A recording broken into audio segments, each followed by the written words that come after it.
अच्युत शङ्कर प्रभृतिभिर्देवैः सदा वन्दिता। सा मां पातु सरस्वती भगवती निःशेषजाड्यापहा। शुक्लं ब्रह्मविचारसारपरमाम् आद्यां जगद्व्यापिनीं वीणापुस्तकधारिणीमभयदां जाड्यान्धकारापहाम्। हस्ते स्फाटिकमालिकां विदधतीं पद्मासने संस्थितां वन्दे तां परमेश्वरीं भगवतीं बुद्धिप्रदां शारदाम्। আচ্ছা, তো আগের ক্লাস আমাদের হয়নি। তার আগের ক্লাসে আমরা কি কি শিখেছিলাম কারোর মনে আছে? তার আগের ক্লাসে এই তো ক্লাসটা হলো না ভোটের কারণে। তার আগে আমরা কি শিখেছিলাম লাস্ট?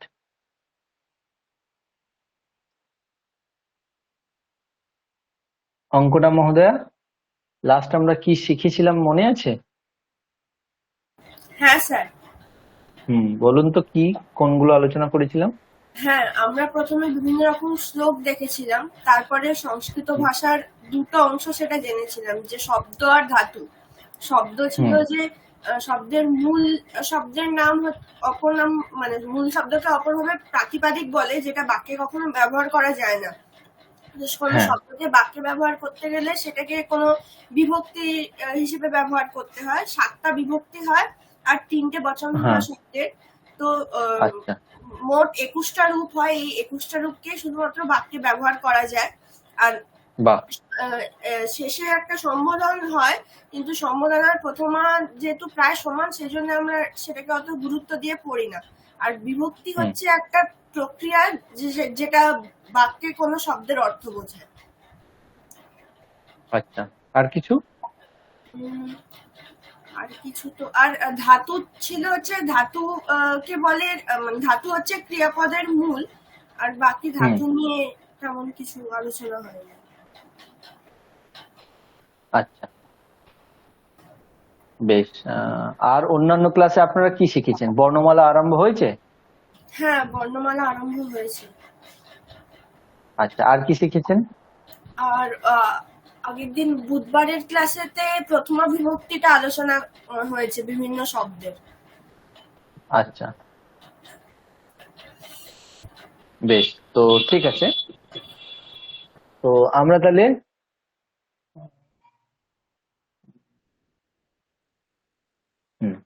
আমরা আগের দিন আলোচনা করেছিলাম, সেখান থেকে আবার হালকা করে শুরু করছি। আলোচনা করেছিলাম যে আমাদের সংস্কৃত ভাষা শেখার জন্য দুটো জিনিস দরকার, যেটা অঙ্কনা মহোদয়া ব্যাখ্যা করলো, ওটাই শব্দ এবং ধাতু। এই দুটো জানলেই হয়ে যাবে। যা কিছু বাক্য বলি আমরা, শব্দ এবং ধাতুরই মেলবন্ধন। তো সেখানে আমরা শব্দের ক্ষেত্রে শব্দের হালকা পরিচয় শিখেছি। যে শব্দের ক্ষেত্রে আমরা কি দেখেছি, যে কোনো একটা শব্দ, যেমন রাম শব্দ, রাম শব্দ থেকে 21টা রূপ হয় এবং শেষের আরো 3টে রূপ ধরলে 24টা, তাহলে 21টা রূপ হয়। কিন্তু শেষের 3টাকে আর আমরা বেশি ওর সাথে যোগ করি না, কারণ শেষের রূপগুলো প্রথম মা বিভক্তিতে যেমন রূপ সেই রকমই। তাহলে মোট তাহলে রাম শব্দের 21টা রূপ হয়। এই 21টা রূপ আবার কিভাবে দেখেছি আমরা, যে উপরের দিকে থাকে 3টে বচন এবং সাইডে থাকে 7টা বিভক্তি। 7টা বিভক্তি এবং 3টে বচন, মোট হচ্ছে 21টা রূপ। তো যে কোনো শব্দের বাক্যে ব্যবহারের জন্য এই 21টা রূপ থেকেই আমাদের রূপগুলো চয়ন করে ব্যবহার করতে হয়। ওই আর কি, প্রাতিপদিক যেটা শব্দের যেটা মূল, সেই প্রাতিপদিকের ব্যবহার হয় না, এটা আমরা বলেছিলাম। আর ঠিক আছে, এটা হচ্ছে শব্দের ক্ষেত্রে সামান্য পরিচয় গেল। আর শব্দের 7টা বিভক্তি কখন কখন হয় হালকা করে একটু আলোচনা করেছিলাম। অরুণা মহোদয়া, আমার তো মনে হচ্ছে হালকা আলোচনা করেছিলাম, মনে আছে কিছু? যে প্রথমা বিভক্তি, এই যে রাম শব্দের 7টা বিভক্তির রূপ হয়। প্রথমা বিভক্তি রামহা, রামু, রামাহা। এই প্রথমা বিভক্তির কখন প্রয়োগ করব, দ্বিতীয় বিভক্তি কখন করব, তৃতীয়া কখন করব, এরকম হালকা আলোচনা করেছিলাম মনে হচ্ছে। অর্হনা মহোদয়া, মনে আছে কিছু? হ্যাঁ, মনে নেই?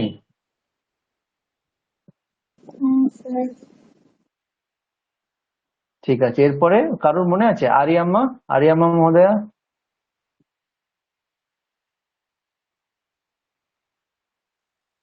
আচ্ছা, আমরা হ্যাঁ স্যার, হ্যাঁ স্যার, স্যার বলুন যখন বলুন। আমরা প্রথমা বিভক্তি ইউজ করি তখন আমরা ওয়ার্ডটাকে সাবজেক্ট হিসেবে ইউজ করি সেন্টেন্সে। আচ্ছা, হ্যাঁ, মানে বাক্যে কর্তা হিসেবে ব্যবহার করার জন্য প্রথমা বিভক্তি, প্রথমা বিভক্তি তার সাথে লাগাই যে কর্তা হয়। আচ্ছা, দ্বিতীয় বিভক্তি কখন?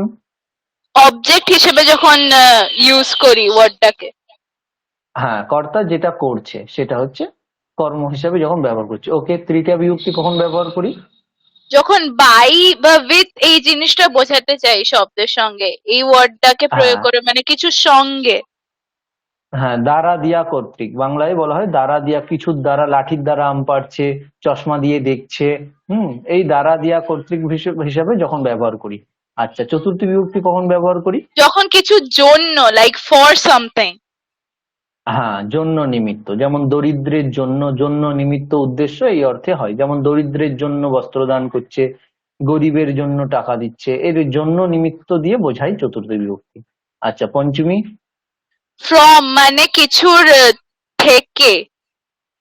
হ্যাঁ, হইতে থেকে চেয়ে, যেমন আকাশ থেকে বৃষ্টি পড়ছে, গাছ থেকে ফল পড়ছে, এই যে থেকে, থেকে বোঝাতে হইতে, রাম হইতে শ্যাম বুদ্ধিমান, হ্যাঁ, রামের চেয়ে শ্যাম বুদ্ধিমান, এই যে হইতে থেকে চেয়ে দিয়ে আমরা বোঝাই এই পঞ্চমী বিভক্তি।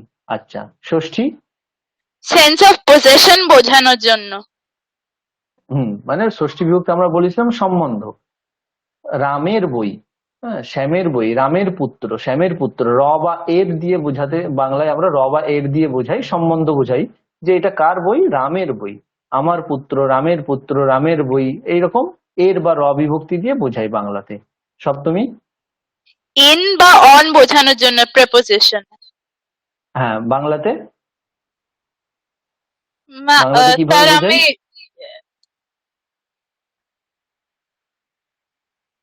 বাংলাতে কেমন ভাবে বোঝাই এটা আমরা সপ্তমী বিভক্তি?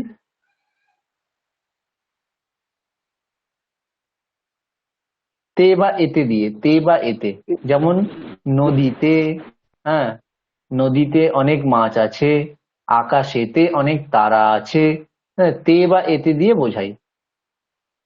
ঘরেতে মানুষ আছে, পৃথিবীতে সবাই বেঁচে আছে, তে বা এতে দিয়ে যেটা বোঝাই, অধিকরণ আর কি, আশ্রয় বা অধিকরণ, সেটা হচ্ছে সপ্তমী বিভক্তি, সেটা দিয়ে বোঝাই। আচ্ছা, এটা আমরা হালকা করে আলোচনা করেছিলাম। উম এই বিভক্তিগুলো কেন এসেছিল আমি বলেছিলাম, মনে হচ্ছে তো বলেছিলাম, কারণ মনে আছে বিভক্তিগুলো আমরা কেন দরকার, কি বুঝিয়েছিলাম?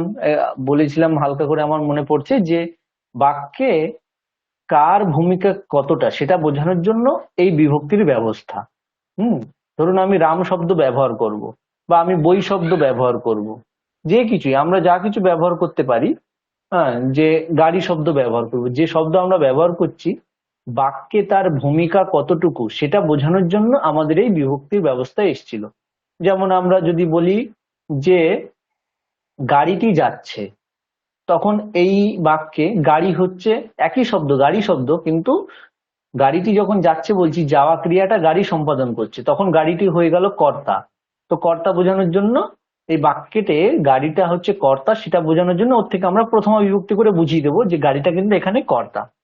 কিন্তু আমি যখন বলছি রাম যাচ্ছে গাড়ির দ্বারা, রাম গাড়ির দ্বারা যাচ্ছে, সেই একই আবার গাড়ি শব্দ আছে, কিন্তু তখন কিন্তু গাড়ির দ্বারা বুঝিয়েছি। গাড়ি যাচ্ছে তখন গাড়ি কর্তা ছিল, কিন্তু এখন রাম গাড়ির দ্বারা যাচ্ছে, এখন রাম কর্তা হয়ে গেল, আর গাড়ির দ্বারা যেটা বলছি গাড়িটা হয়ে গেল এখন করণ। তাহলে তখন কিন্তু আর প্রথমা বিভক্তি হবে না, তখন ওই তৃতীয়া বিভক্তি দিয়ে বোঝাতে হবে যে বাক্যে ও কিন্তু এখন সাধন বা উপকারক হিসাবে তখন গাড়িটা ব্যবহার হয়েছে, গাড়িটা কর্তা হিসাবে নয়। তাহলে একটা বাক্যে কার ভূমিকা কতটুকু সেটা বোঝানোর জন্য আমাদের এই বিভক্তির ব্যবস্থা। বেশ, তো এটা আমরা হালকাভাবে শিখেছিলাম। আর ধাতু বিষয়ক কিছু শিখেছিলাম কি ভোলানাথ মহোদয়? কোন ধাতু পড়েছিলাম বা কিছু শিখেছিলাম? আচ্ছা, আহ, কিছু পড়া ছিল আমাদের ক্লাসে, কি বিষয়ক পড়া কিছু ছিল ধাতু বলুন তো?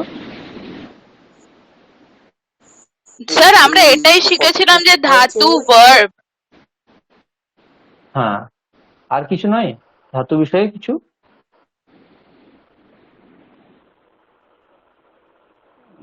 আহ না, সেরকম তো কিছু মনে পড়ছে না। বেশ বেশ। চিত্রিতা মহোদয়া, কিছু কি মনে পড়ছে কি শিখেছিলাম?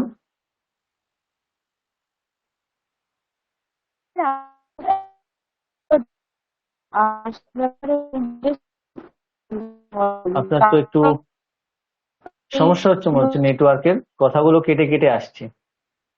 আচ্ছা, দীপান্বিতা মহোদয়া।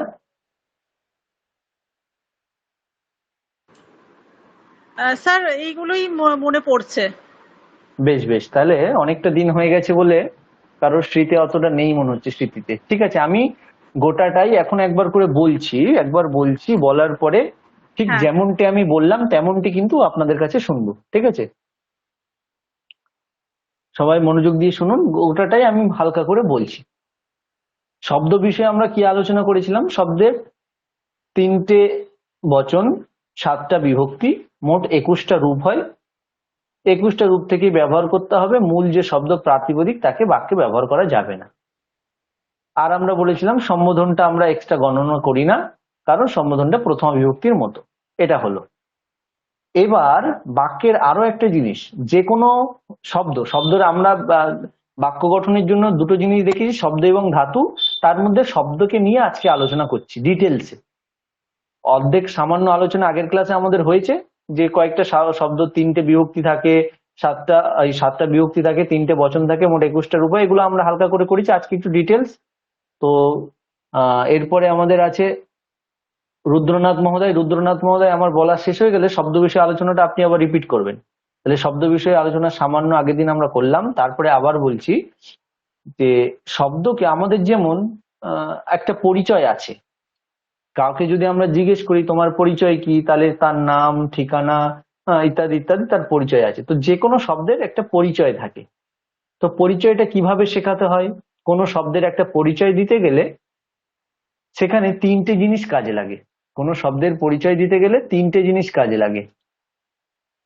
কারণ আমরা কি বলেছি, আমরা শব্দ শিখতে গেলে রাম শব্দের রূপ নয় মুখস্থ করেছি, কিন্তু এরকম জগতে তো লক্ষ লক্ষ শব্দ রয়েছে, সব শব্দ তো মুখস্থ করে পারা যাবে না। তো তাহলে কি করতে হবে? একই রকম শব্দ যেগুলো আছে সেগুলো মুখস্থ করার দরকার নেই। একই রকম যে শব্দ সেগুলো মুখস্থ করার দরকার নেই। একই রকম শব্দ বলতে কি করে বুঝবো? তো সেই জন্য আমরা শব্দের পরিচয় শিখছি।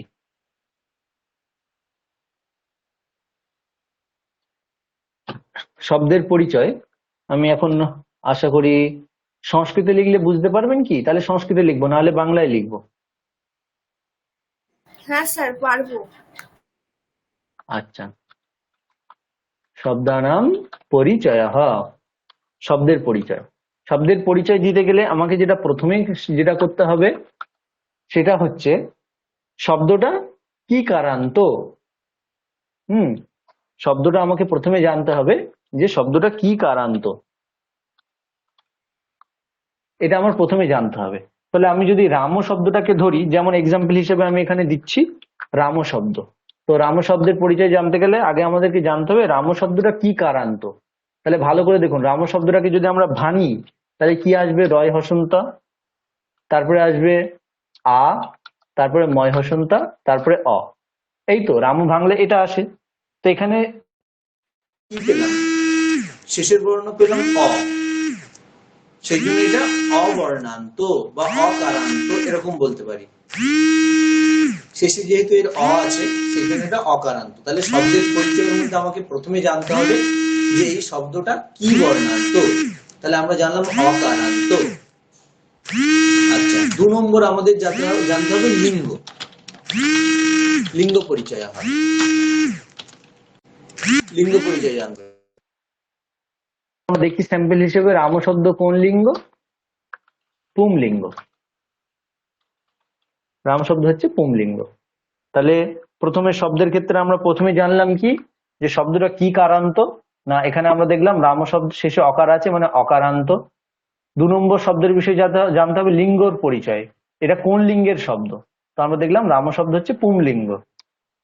3 নম্বর যেটা জানতে হবে সেটা হচ্ছে মূল শব্দ। মূল শব্দ বা এরই আরেকটা নাম আমরা দেখেছি আগের দিন, প্রাতিপদিকম। মূল শব্দ বা প্রাতিপদিক। তাহলে এক্সাম্পল হিসেবে রাম শব্দের ক্ষেত্রে আমরা কি দেখবো? এখানে মূল শব্দ হচ্ছে মূল শব্দ কি আছে? মূল শব্দ বা প্রাতিপদিক হচ্ছে রাম শব্দ। রাম শব্দটা হচ্ছে এখানে মূল। এই হচ্ছে আমাদের শব্দের। তাহলে এখন এই তিনটে পরিচয় জানতে হবে যে কোনো শব্দের। তাহলে এখন যদি কেউ বলে রাম শব্দের রূপ বলো, রাম রামু রাম বলতে আরম্ভ করলে হবে না, তার আগে সুন্দরভাবে একটা পরিচয় দিতে হবে, দিয়ে বলতে হবে। তাহলে রাম শব্দের পরিচয়টা এখন কি দাঁড়ালো? প্রথমে কি কারান্ত সেটা লিখি, অকারান্তঃ, তারপরে পুংলিঙ্গঃ, তারপরে রাম শব্দঃ। এটা হচ্ছে রাম শব্দের একটা পরিচয় হলো, অকারান্তঃ, পুংলিঙ্গঃ, রাম শব্দঃ। তাহলে এই পরিচয় বলার পরে আমি বুঝতে পারলাম এখানে মূল শব্দ হচ্ছে রাম শব্দ। কোন লিঙ্গের শব্দ এটা? পুংলিঙ্গের শব্দ। আর এর শেষে কি আছে? অকার আছে, তাই জন্য অকারান্তঃ। সংস্কৃতে শব্দের, সমস্ত শব্দের কোনো না কোনো একটা লিঙ্গ থাকবে, পুংলিঙ্গ, স্ত্রীলিঙ্গ, নাহলে ক্লীবলিঙ্গ। হ্যাঁ, সেই লিঙ্গটা শব্দের উপরে ডিপেন্ড করে। তো মানে আমরা তো দেখি রাম শব্দ মানে আমরা ভাবি ভগবান রাম, সেই জন্য পুংলিঙ্গ, এরকম ভাবলেও হয়, কিন্তু সবসময় যে এটা মিলবে এরকম নয়। শব্দের উপরে লিঙ্গ নির্ভর করে। স্ত্রীবাচক কোনো শব্দও পুংলিঙ্গের হতে পারে। তো ওগুলো এখন আপাতত কঠিন বিষয়ে যাওয়ার দরকার নেই। সিম্পল ভাবে রাম শব্দ আমরা যেমন ভাবি সেইভাবে বুঝে নিলাম, রাম শব্দ হচ্ছে পুংলিঙ্গ। তাহলে অকারান্তঃ পুংলিঙ্গ রাম শব্দ, এটা হচ্ছে রাম শব্দের পরিচয় গেল। আচ্ছা, এবার আমি একজনকে জিজ্ঞেস করি যে রুদ্রনাথ মহোদয়, আপনি তারপরে হচ্ছে শ্যাম শব্দের পরিচয়টা বলুন তো কি হবে? সেম আমরা যেমন ভাবে রাম শব্দ পরিচয় করেছি, শ্যাম শব্দের পরিচয়টা কি হবে? Yes sir. শ্যাম শব্দ মানে অকারান্ত শব্দ, এটা আমরা প্রথমে ভাঙবো। হ্যাঁ, আপনি শুধু পরিচয় বাক্যটাই বলুন। আপনি শুধু পরিচয় বাক্যটা বলুন, তারই হবে। লাস্টের যে পরিচয় বাক্যটা আছে ওটা বলুন, ওটা বললেই হবে। অকারান্তঃ পুংলিঙ্গঃ হুম, শ্যাম শব্দঃ। বাহ, অকারান্তঃ পুংলিঙ্গঃ শ্যাম শব্দঃ, খুব ভালো। বেশ, এরপরে সঞ্জয় মহোদয়, আপনি বলুন একটা পরিচয়, আপনি বলুন হরি শব্দ। হরি, হুম, এটা তো স্যার ইকারান্ত। সেই জন্য তো জিজ্ঞেস করলাম, বলুন তাহলে কি হবে? ইকারান্তঃ হুম পুংলিঙ্গঃ হুম হরি শব্দঃ। হরি শব্দ, গুড। আচ্ছা, তারপরে সৌমিলি মহোদয়া বলুন। হ্যাঁ স্যার। সৌমিলি মহোদয়া লতা শব্দের পরিচয়। লতা আকারান্তः স্ত্রীলিঙ্গः লতা শব্দः। বাহ, আকারান্তঃ স্ত্রীলিঙ্গঃ লতা শব্দ। ওকে, তাহলে এই হচ্ছে সামান্য আমাদের পরিচয়। এরপরে গুরুদাস বলো হ্যাঁ স্যার। জগৎ শব্দ। জগৎ, तकारान्तः पुंलिङ्गः जगत् शब्दः। জগৎ শব্দ তো পুংলিঙ্গে নয়, ক্লীবলিঙ্গে, ঠিক আছে? क्लीबलिङ्ग স্যার, क्लीबलिङ्ग স্যার। তাহলে তকার, হ্যাঁ বল। স্যার খাট শব্দটা কি সব লিঙ্গের হবে? খাট, হ্যাঁ স্যার। শయ్যা, তাহলে লতা শব্দের মতো। কি লিঙ্গ স্যার? খটবা কি লিঙ্গ? খাট বোঝাতে সংস্কৃতে কি কি শব্দ আছে আগে বলো। শయ్যা যদি শব্দ যদি তুমি, হ্যাঁ বলো। স্যার খটবাহা হবে না? খট্টুয়া, হ্যাঁ স্যার। তাহলে আকারান্ত হলে তখন লতা শব্দের মতো হবে। ঠিক আছে, ঠিক আছে। তাহলে এই হচ্ছে হ্যাঁ, তোমাকে যেটা জিজ্ঞেস করলাম, তাহলে জগৎ শব্দ তাহলে কি দাঁড়ালো? গুরুদাস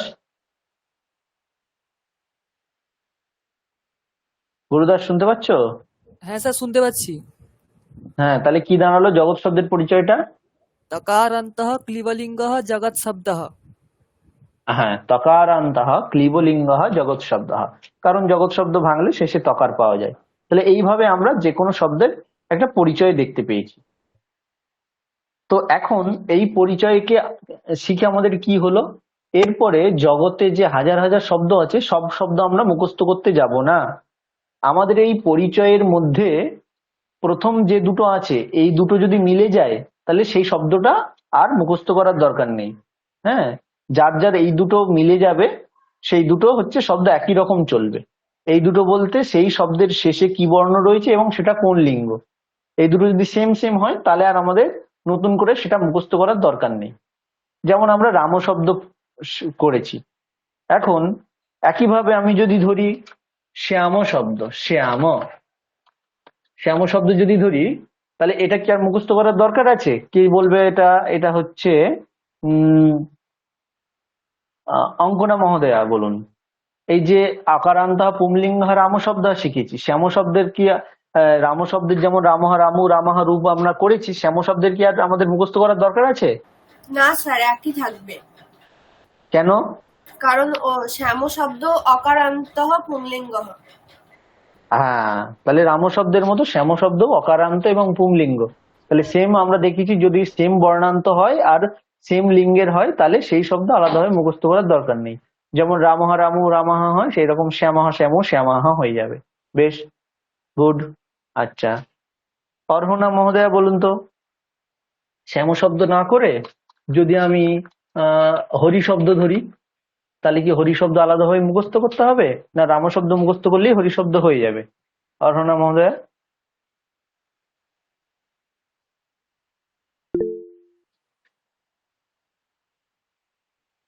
যারা পারবেন হাত তুলে দেবেন। ভাই তো সবাই প্রায় হাত তুলে দিচ্ছে। আর অর্হনা মহোদয়া কোথায়? স্যার ওর মাইকটা একটু গন্ডগোল করছে, আমি ওর টুইন বলছি। আচ্ছা আচ্ছা, ঠিক আছে। একটু ক্লাসের সময় এইভাবে ঠিকঠাক করে বসার চেষ্টা করবেন, কারণ ইন্টারাকশন না হলে শুনছেন কি শুনছেন না, বুঝছেন কি বুঝছেন না, একটু সমস্যা হয়। ঠিক আছে, ভোলানাথ মহোদয়। হ্যাঁ বলুন। প্রশ্নটা হচ্ছে হরি শব্দ, যেটা আমরা হরি শব্দ আলাদাভাবে কি মুখস্থ করতে হবে, না রাম শব্দ মুখস্থ করলেই হয়ে যাবে? স্যার আমি অর্হনা বলছি, আলাদাভাবে এটা মুখস্থ- আলাদা হবে। হ্যাঁ স্যার আমি আলাদাভাবে মুখস্থ করতে। হ্যাঁ, দাঁড়ান এক এক করে বলুন। অর্হনা বলছেন কোত্থেকে, তিনি বলুন। স্যার আমি অর্হনা হ্যাঁ বলুন। বলছি, এটা আলাদা হবে। কেন আলাদা হবে?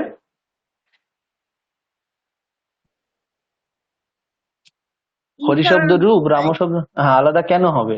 হ্যাঁ ইকারান্ত, গুড, ওকে ওকে ওকে, হ্যাঁ ইকারান্ত, সেই জন্য। আচ্ছা, তাহলে আমরা একটা সেম শব্দ ধরি। ভোলানাথ মহোদয়, একটা সেম বর্ণান্ত বললো ইকারান্ত, তাই আলাদা হবে। আমরা ফল শব্দ ধরি, ফল শব্দ। তাহলে এই ফল শব্দ কি রাম শব্দের মতো যাবে? এটা তো অকারান্ত আছে, তাহলে না যাওয়ার কি আছে? কি হবে বলুন তো? ফল শব্দটা আলাদা করে মুখস্থ করতে হবে, কিন্তু প্রথমা আর দ্বিতীয়া হচ্ছে বাদ দিয়ে ওগুলো যা আছে আছে, ওগুলো না, ওগুলো যা আছে এখন ওই যা আপনাদের মুখস্থ আছে বলে ওটা বলছেন, ওটা বাদ। আমরা যেটুকু শিখলাম সেই নিয়ম অনুসারে আমাদের কি এখন ফল শব্দ আলাদাভাবে শিখতে হবে? হ্যাঁ হ্যাঁ হ্যাঁ, কেন হবে? ক্লিবলিঙ্গ শব্দ। হ্যাঁ, তাহলে আমাদেরকে বলতে হবে যে অকারান্ত প্রথম দুটো বিশেষণ মানে কি বর্ণান্ত এবং কোন লিঙ্গ, এই দুটো যদি সেম হয় তাহলে সেম রূপ হওয়ার কথা। যদ্যপি ফল শব্দ রাম শব্দের মতো অকারান্ত রয়েছে, তবুও রাম শব্দ পুংলিঙ্গের শব্দ, কিন্তু ফল শব্দ ক্লিবলিঙ্গের শব্দ, সেই জন্য এই দুটো সেম নয়। ঠিক আছে, আচ্ছা, তো এই হচ্ছে ব্যাপার। এরপরে চিত্রিতা মহোদয়া, আপনি লাস্ট একটু বুঝে বলুন দেখি, যে আমরা যদি সাধু শব্দ ধরি, সাধু শব্দ, সাধু শব্দ কি চলবে রাম শব্দের মতো? চললে কেন চলবে, আর না চললে কেন চলবে না? না স্যার, চলবে না। কেন? কারণ উকারান্ত শব্দ এটা, আর রামও তো অকারান্ত শব্দ। হ্যাঁ, তাহলে আমাদের এই দুটোই লাগবে, দুটো বিশেষণই লাগবে। শুধু কোন লিঙ্গে আছে সেটা মিললেও হবে না, আবার শুধু কি বর্ণান্ত সেটা মিললেও হবে না। কি বর্ণান্ত প্লাস কোন লিঙ্গ দুটোই মিলতে হবে। বেশ, তাহলে আমরা এই প্রত্যেকটার একটা করে স্যাম্পেল যতটা পারি করে রাখবো। এই রাম শব্দ কেউ পড়া দিয়েছে এখনো রাম শব্দ পড়ে আসার জন্য? আমি তো মনে হচ্ছে আগের ক্লাসে রাম শব্দ পড়ে আসতে বলেছিলাম। রাম, ফল আর লতা, এই তিনটে আমাদের মুখস্থ করেছিলাম আমরা। আচ্ছা আচ্ছা, তো ওইগুলো ভালো করে মুখস্থ করতে হবে, আমিও দেবো কিছু কিছু। বেশ, তো এই হচ্ছে আমরা রাম শব্দের ক্ষেত্রে দেখলাম। তাহলে রাম শব্দের একটা পরিচয় হলো। আচ্ছা, তাহলে আমরা শব্দ বিষয়ে যেটুকু পরিচয় করলাম সেটুকু আমাদের এবার কে বোকা, হ্যাঁ, রুদ্রনাথ মহোদয়ের বলার কথা ছিল। শব্দ বিষয়ে যেটুকু পরিচয় করলাম শুরু থেকে, বলুন তো শব্দ বিষয়ে।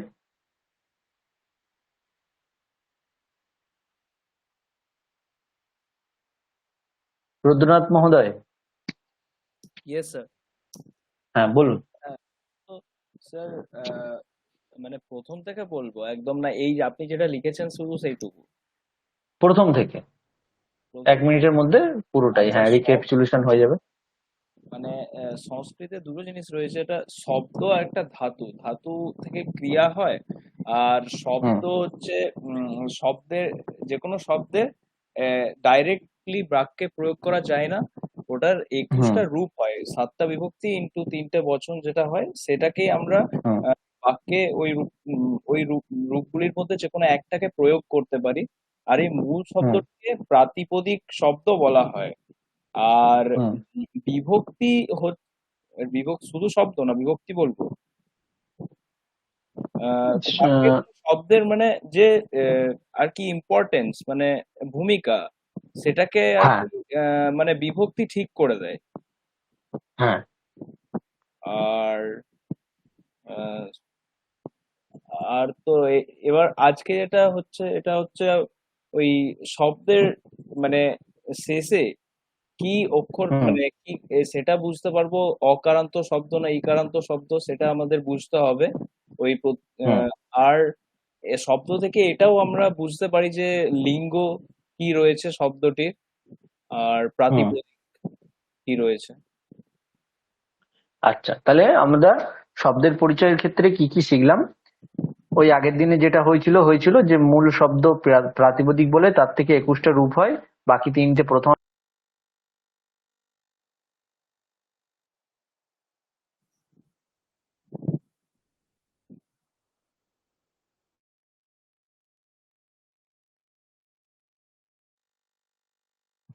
শোনা যাচ্ছে? Yes sir. হ্যাঁ, তো কি ছিল যে আমাদের মূল যে শব্দ তার বাক্যে প্রয়োগ হয় না, 21টা রূপ থেকেই প্রয়োগ করতে হবে, এবং সম্বোধনে যেটা হয় সেটা প্রথম বিভক্তির মতো হয় বলে তাকে আলাদাভাবে আমরা পরিগণনা করি না। এটা আগের দিন মোটামুটি হয়েছিল। আর আজকে কি বললাম, যে কোনো শব্দের একটা পরিচয় থাকে, তো শব্দরূপ বলার আগে এই পরিচয়টা বলতে হয়, তাহলে শব্দের আমরা বিষয় জানতে পারলাম। কি পরিচয় না, প্রথমে আমাদেরকে বলতে হয় এটা কি বর্ণান্ত, তারপরে বলতে হয় এটা কোন লিঙ্গের শব্দ, তারপর এখানে মূল শব্দটা কি। যেমন আমরা রাম শব্দের ক্ষেত্রে দেখলাম অকারান্তঃ পুংলিঙ্গঃ রাম শব্দঃ। একইভাবে যদি হরি শব্দ বলতে হয় তখন ইকারান্তঃ পুংলিঙ্গঃ হরি শব্দঃ। এই যে প্রথম দুটো বিশেষণ কি কারান্ত এবং কোন লিঙ্গে, এই দুটো যদি মিলে যায় তাহলে সেই শব্দ সেম রকম চলবে। যেমন রাম শব্দের সাথে শ্যাম শব্দ, শ্যাম শব্দ অকারান্ত এবং পুংলিঙ্গ, তাহলে রাম শব্দ যদি হয় রামঃ রামু রামাহ, শ্যাম শব্দ চলবে শ্যামঃ শ্যামু শ্যামাহ, লক্ষ্মণ শব্দ সেম চলবে লক্ষ্মণাহ লক্ষ্মণৌ লক্ষ্মণাহ। একইভাবে মানে প্রথম দুটো বিশেষণ যদি মিলে যায় সেই রকম। যেমন যদি লতা শব্দ ধরি, তাহলে আকারান্ত স্ত্রীলিঙ্গ লতা শব্দ, তাহলে সেই লতা শব্দের প্রথমে কেমন চলে লতা লতে লতাহা। একইভাবে যদি রমা শব্দ ধরি, আকারান্ত স্ত্রীলিঙ্গ রমা শব্দ, তাহলে প্রথম দুটো আকারান্ত আকারান্ত মিলে গেল, স্ত্রীলিঙ্গ স্ত্রীলিঙ্গ মিলে গেল, তাহলে ওই লতা শব্দের মতোই চলবে রমা রমে লতা লতে লতাহা, একইভাবে রমা রমে রমাহা। তাহলে এগুলো আমরা আজকে শিখলাম। এটা সামান্য হয়ে গেল আমাদের শব্দের পরিচয়। ঠিক আছে, এবার ধাতুর পরিচয় বলছি, সবাই ভালো করে খেয়াল করবেন। শব্দের পরিচয় বলার পরে ধাতুর পরিচয় বিষয়ে আমরা শিখছি। ধাতুর পরিচয় এরকম এক একজনের কাছে জিজ্ঞেস করব, সুন্দর গল্পের আকারে বলতে হবে। তো যেমন আমাদের শব্দের এখানে আমরা 3টে জিনিস শিখেছি, একইভাবে আমরা ধাতুর ক্ষেত্রে যদি যাই তাহলে কি হবে,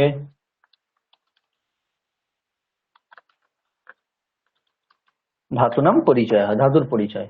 প্রথমে আমাকে জানতে হবে ধাতুর ক্ষেত্রে যে গণ কি, কস্মিন গণে, কস্মিন গণীয় বা গণ, ধাতুর আগে গণ পরিচয়, গণ পরিচয় জানতে হবে। আচ্ছা, গণ পরিচয়টা কি তাহলে শুনুন ভালো করে, জাস্ট গল্পের আকারে, কোনো জিনিস মানে কঠিন ভাবে মনে রাখতে হবে না, গল্পটা শুনুন। ধাতু মানে আমরা জানি ক্রিয়াপদ। তো আমাদের সংস্কৃতে যত ক্রিয়াপদ আছে যত ধাতু রয়েছে, ক্রিয়াপদের মূলটাকে ধাতু বলে, যেমন আমাদের শব্দের মূলকে প্রাতিপদিক বলে, তেমন ক্রিয়াপদের মূলকে ধাতু বলে। মূল শব্দের যেমন ব্যবহার হয় না, সেই রকম এখানেও মূল ধাতুর ব্যবহার হয় না। তাহলে কার ব্যবহার হয়? শব্দের ক্ষেত্রে আমরা দেখেছি শব্দ থেকে 21টা রূপ হয়, সেই 21টা রূপের ব্যবহার হয়। একইভাবে ধাতুর ক্ষেত্রেও সেম, মূল ধাতুর ব্যবহার হয় না, তাহলে ধাতু থেকে যে রূপগুলো হয় তার ব্যবহার হয়। ধাতু থেকে কটা রূপ হয়? ধাতু থেকে 90টা রূপ হয়। কটা রূপ হয়? 90টা রূপ হয়। তাহলে মূল ধাতুর আমরা ব্যবহার করতে পারবো না, মূল ধাতুর ওই যে 90টা রূপ, 90টা রূপের থেকেই ব্যবহার করতে হবে। সৌমিলি মহোদয়া, যে কোনো ধাতু থেকে টোটাল কটা রূপ হয়? 21টি স্যার। ধাতু থেকে, ধাতু ধাতু 90টা। 90। খেয়াল রাখুন, তাহলে শব্দে থেকে 21টা রূপ হয়, কিন্তু ধাতু থেকে আমরা দেখেছি যে কোনো ধাতু থেকে এক্ষুনি বললাম 90টা রূপ হয়। আচ্ছা, আমরা বাংলায় দেখি, বাংলায় একটা ধাতু দেখি, বাংলায় একটা ধাতু হচ্ছে পরা ধাতু, পরাক্রিয়া। তো পরাক্রিয়ার আমাদের বিভিন্ন কালে রূপ হতে পারে। বর্তমানে যদি আমরা দেখি, তাহলে আমি পড়ছি, তুমি পড়ছো, সে পড়ছে, পড়ছি, পড়ছো, পড়ছে, এরকম অনেক রকম বর্তমান কালে রূপ হয়। অতীতকালে যদি দেখি, পড়েছিলে, পড়েছিলে, সে পড়েছিল, আমি পড়েছিলাম, পড়েছিলে, পড়েছিল, পড়েছিলাম, এরকম অতীতকালে রূপ হয়। ভবিষ্যৎকাল যদি দেখি, তাহলে পড়বে, পড়বো, এরকম সব অতীতকাল ভবিষ্যৎকালে রূপ হয়। তাহলে যে কোনো ধাতু আমরা নিই না কেন, সেই ধাতুর এক একটা কালে এক একটা রূপ হয়। তো এই এক একটা কাল, এইরকম এক একটা কাল মানে এক একটা ভাগ, এই এক একটা ভাগে 9টা করে রূপ হয়। তাহলে আমরা যে কোনো ধাতু নিই না কেন, যেমন পরা ধাতু নিলাম সংস্কৃতে, পরা ধাতু সংস্কৃত হচ্ছে পট ধাতু, পট হয় হসন্তা, যার অর্থ হচ্ছে পড়া। তাই পরা ধাতু থেকে আমরা জানলাম মোট পট ধাতু থেকে 90টা রূপ হয়। কিন্তু এই 90টা রূপের আবার শ্রেণী বিভাগ কেমন? 90টা রূপের শ্রেণী বিভাগ 9টা করে এক একটা ভাগ, এরকম 10টা ভাগ রয়েছে। তাহলে 9টা করে 10টা ভাগ ইজিক্যাল টু 90। এই যে 9টা করে এক একটা ভাগ, এই এক একটা ভাগ এক একটা কালে প্রয়োগ হয়। কোনোটা বর্তমান কালের জন্য, কোনোটা অতীত কালের জন্য, কোনোটা ভবিষ্যৎ কালের জন্য, কোনোটা আদেশ বোঝাতে, কোনোটা উপদেশ বোঝাতে, কোনোটা কোনো কি বলে ওটাকে, নিয়ম বোঝাতে, এরকম সব এক একটা ভাগ করা রয়েছে। তাহলে এইরকম যে কোনো ধাতু থেকে এরকম কটা ভাগ করা আছে? 10টা ভাগ করা আছে। প্রত্যেকটা ভাগে কটা করে রূপ? 9টা করে রূপ। তাহলে মোট এক একটা ধাতু থেকে 90টা করে রূপ হলো। গুরুদাস, বলো দেখি একটা একটা ধাতু থেকে 90টা রূপ কিভাবে হলো? স্যার প্রতিটা 9টা করে হিসাব করলে 9 10 90, সেই হিসাবে 90টা হচ্ছে। একটু গুছিয়ে বলো। গুছিয়ে বলতে গেলে এরকম বলতে হবে, প্রত্যেকটা ধাতুর 10টা করে যে ভাগ, এই 9টা করে রূপের যে ভাগ, এরকম 10টা ভাগ রয়েছে। প্রত্যেকটা ধাতুর 90টা রূপের 10টা ভাগ রয়েছে, প্রত্যেকটা ভাগে 9টা করে করে রূপ। এই প্রত্যেকটা ভাগের আবার এক একটা নাম আছে, কোনোটা বর্তমান কালের জন্য, কোনোটা অতীত কালের জন্য, কোনোটা ভবিষ্যৎ কালের জন্য, এরকম নাম রয়েছে। তাহলে সেই জন্য প্রত্যেকটা ধাতুর, তাহলে বলতে হবে প্রত্যেকটা এক ধাতুর যে 90টা রূপ, সেটার 9টা করে মোট 10টা ভাগ রয়েছে, সেই ইজুকাল টু মোট 90টা হলো। ঠিক আছে? কি বললাম, কি বললাম সৌমিলি মহোদয়া? সৌমিলি মহোদয়া কি বললাম? হ্যাঁ স্যার, বললেন যে প্রত্যেক ধাতুর 90টা করে রূপ আছে, আর সেই 90টা রূপের মধ্যে 9টা করে যে ভাগ আছে, সেইগুলো সব মিলিয়েই 9 আর 10 ওই মিলিয়ে 90টা করে ভাগ। 9টা করে ভাগ নয়, 10টা করে ভাগ, মানে 10টা ভাগ রয়েছে, প্রত্যেকটা ভাগে 9টা করে রূপ আছে। ঠিক আছে? স্যার এই 9টা করে রূপ কিসের বেসিসে একটু বলবেন প্রত্যেকটা ভাগে? হ্যাঁ হ্যাঁ হ্যাঁ, বলছি আগে যেটুকু বললাম সেইটুকুই আগে ক্লিয়ার করিনি সবাইকে। তাহলে যে 90টা রূপ সেটা কেমন ভাবে আছে? 90টা রূপ 10টা ভাগে ভাগ করা আছে এবং প্রত্যেকটা ভাগে 9টা করে রূপ আছে। এটুকু বুঝলেন সৌমিলি মহোদয়া? হ্যাঁ স্যার। আচ্ছা, এইবার এর মধ্যে যে 9টা রূপ আছে প্রত্যেকটা ভাগে, তার মধ্যে এই যে 10টা আমরা ভাগ দেখলাম, 10টা ভাগের মধ্যে আমরা 10টা ভাগ শিখবো না, একটা ভাগ শিখবো আপাতত। সেই একটা ভাগের নাম হচ্ছে বর্তমান কাল। বর্তমান কালের জন্য যে ভাগটা রয়েছে সেই ভাগটা আমরা শিখবো, কারণ আমরা যে বাক্য ব্যবহার করি তার মধ্যে 80% শুধু বর্তমান কালেই ব্যবহার করি। আমি যাচ্ছি, তুমি যাচ্ছ, সে খাচ্ছে, এরকম। তাহলে এখন আমাদের সব থেকে সোজা যেটা সেটা বর্তমান কাল, সেইটা আমরা শিখবো। তাহলে এই যে 10টা ভাগের মধ্যে একটা ভাগ বর্তমান কালের জন্য যে ভাগ, সেই ভাগের মধ্যে তাহলে কটা রূপ থাকবে সঞ্জয় মহোদয়? সেই ভাগের মধ্যে কটা রূপ থাকবে? 9টা রূপ থাকবে স্যার। 9টা রূপ থাকবে, একদম ঠিক। কারণ আমরা বলেছি যে 10টা ভাগ আছে, প্রত্যেকটা ভাগে তো 9টা করে রূপ, তাহলে এই বর্তমান কালের জন্য যে ভাগটা রয়েছে সেটাতেও 9টা করে রূপ থাকবে। এবার এইটাকে সংস্কৃতে বলে, এই যে বর্তমান কাল বললাম, প্রত্যেকটা ভাগের এক একটা তো আমরা বললাম নাম আছে, তা বর্তমান কালের জন্য যে ভাগটা তার নাম হচ্ছে লট লকার।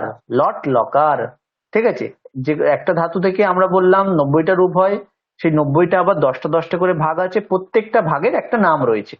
প্রত্যেকটা ভাগটাকে আমাদের সংস্কৃতে বলে লকার, প্রত্যেকটা এক একটা লকার। এই প্রত্যেকটা লকার বা ভাগের একটা একটা বিশেষ নাম আছে।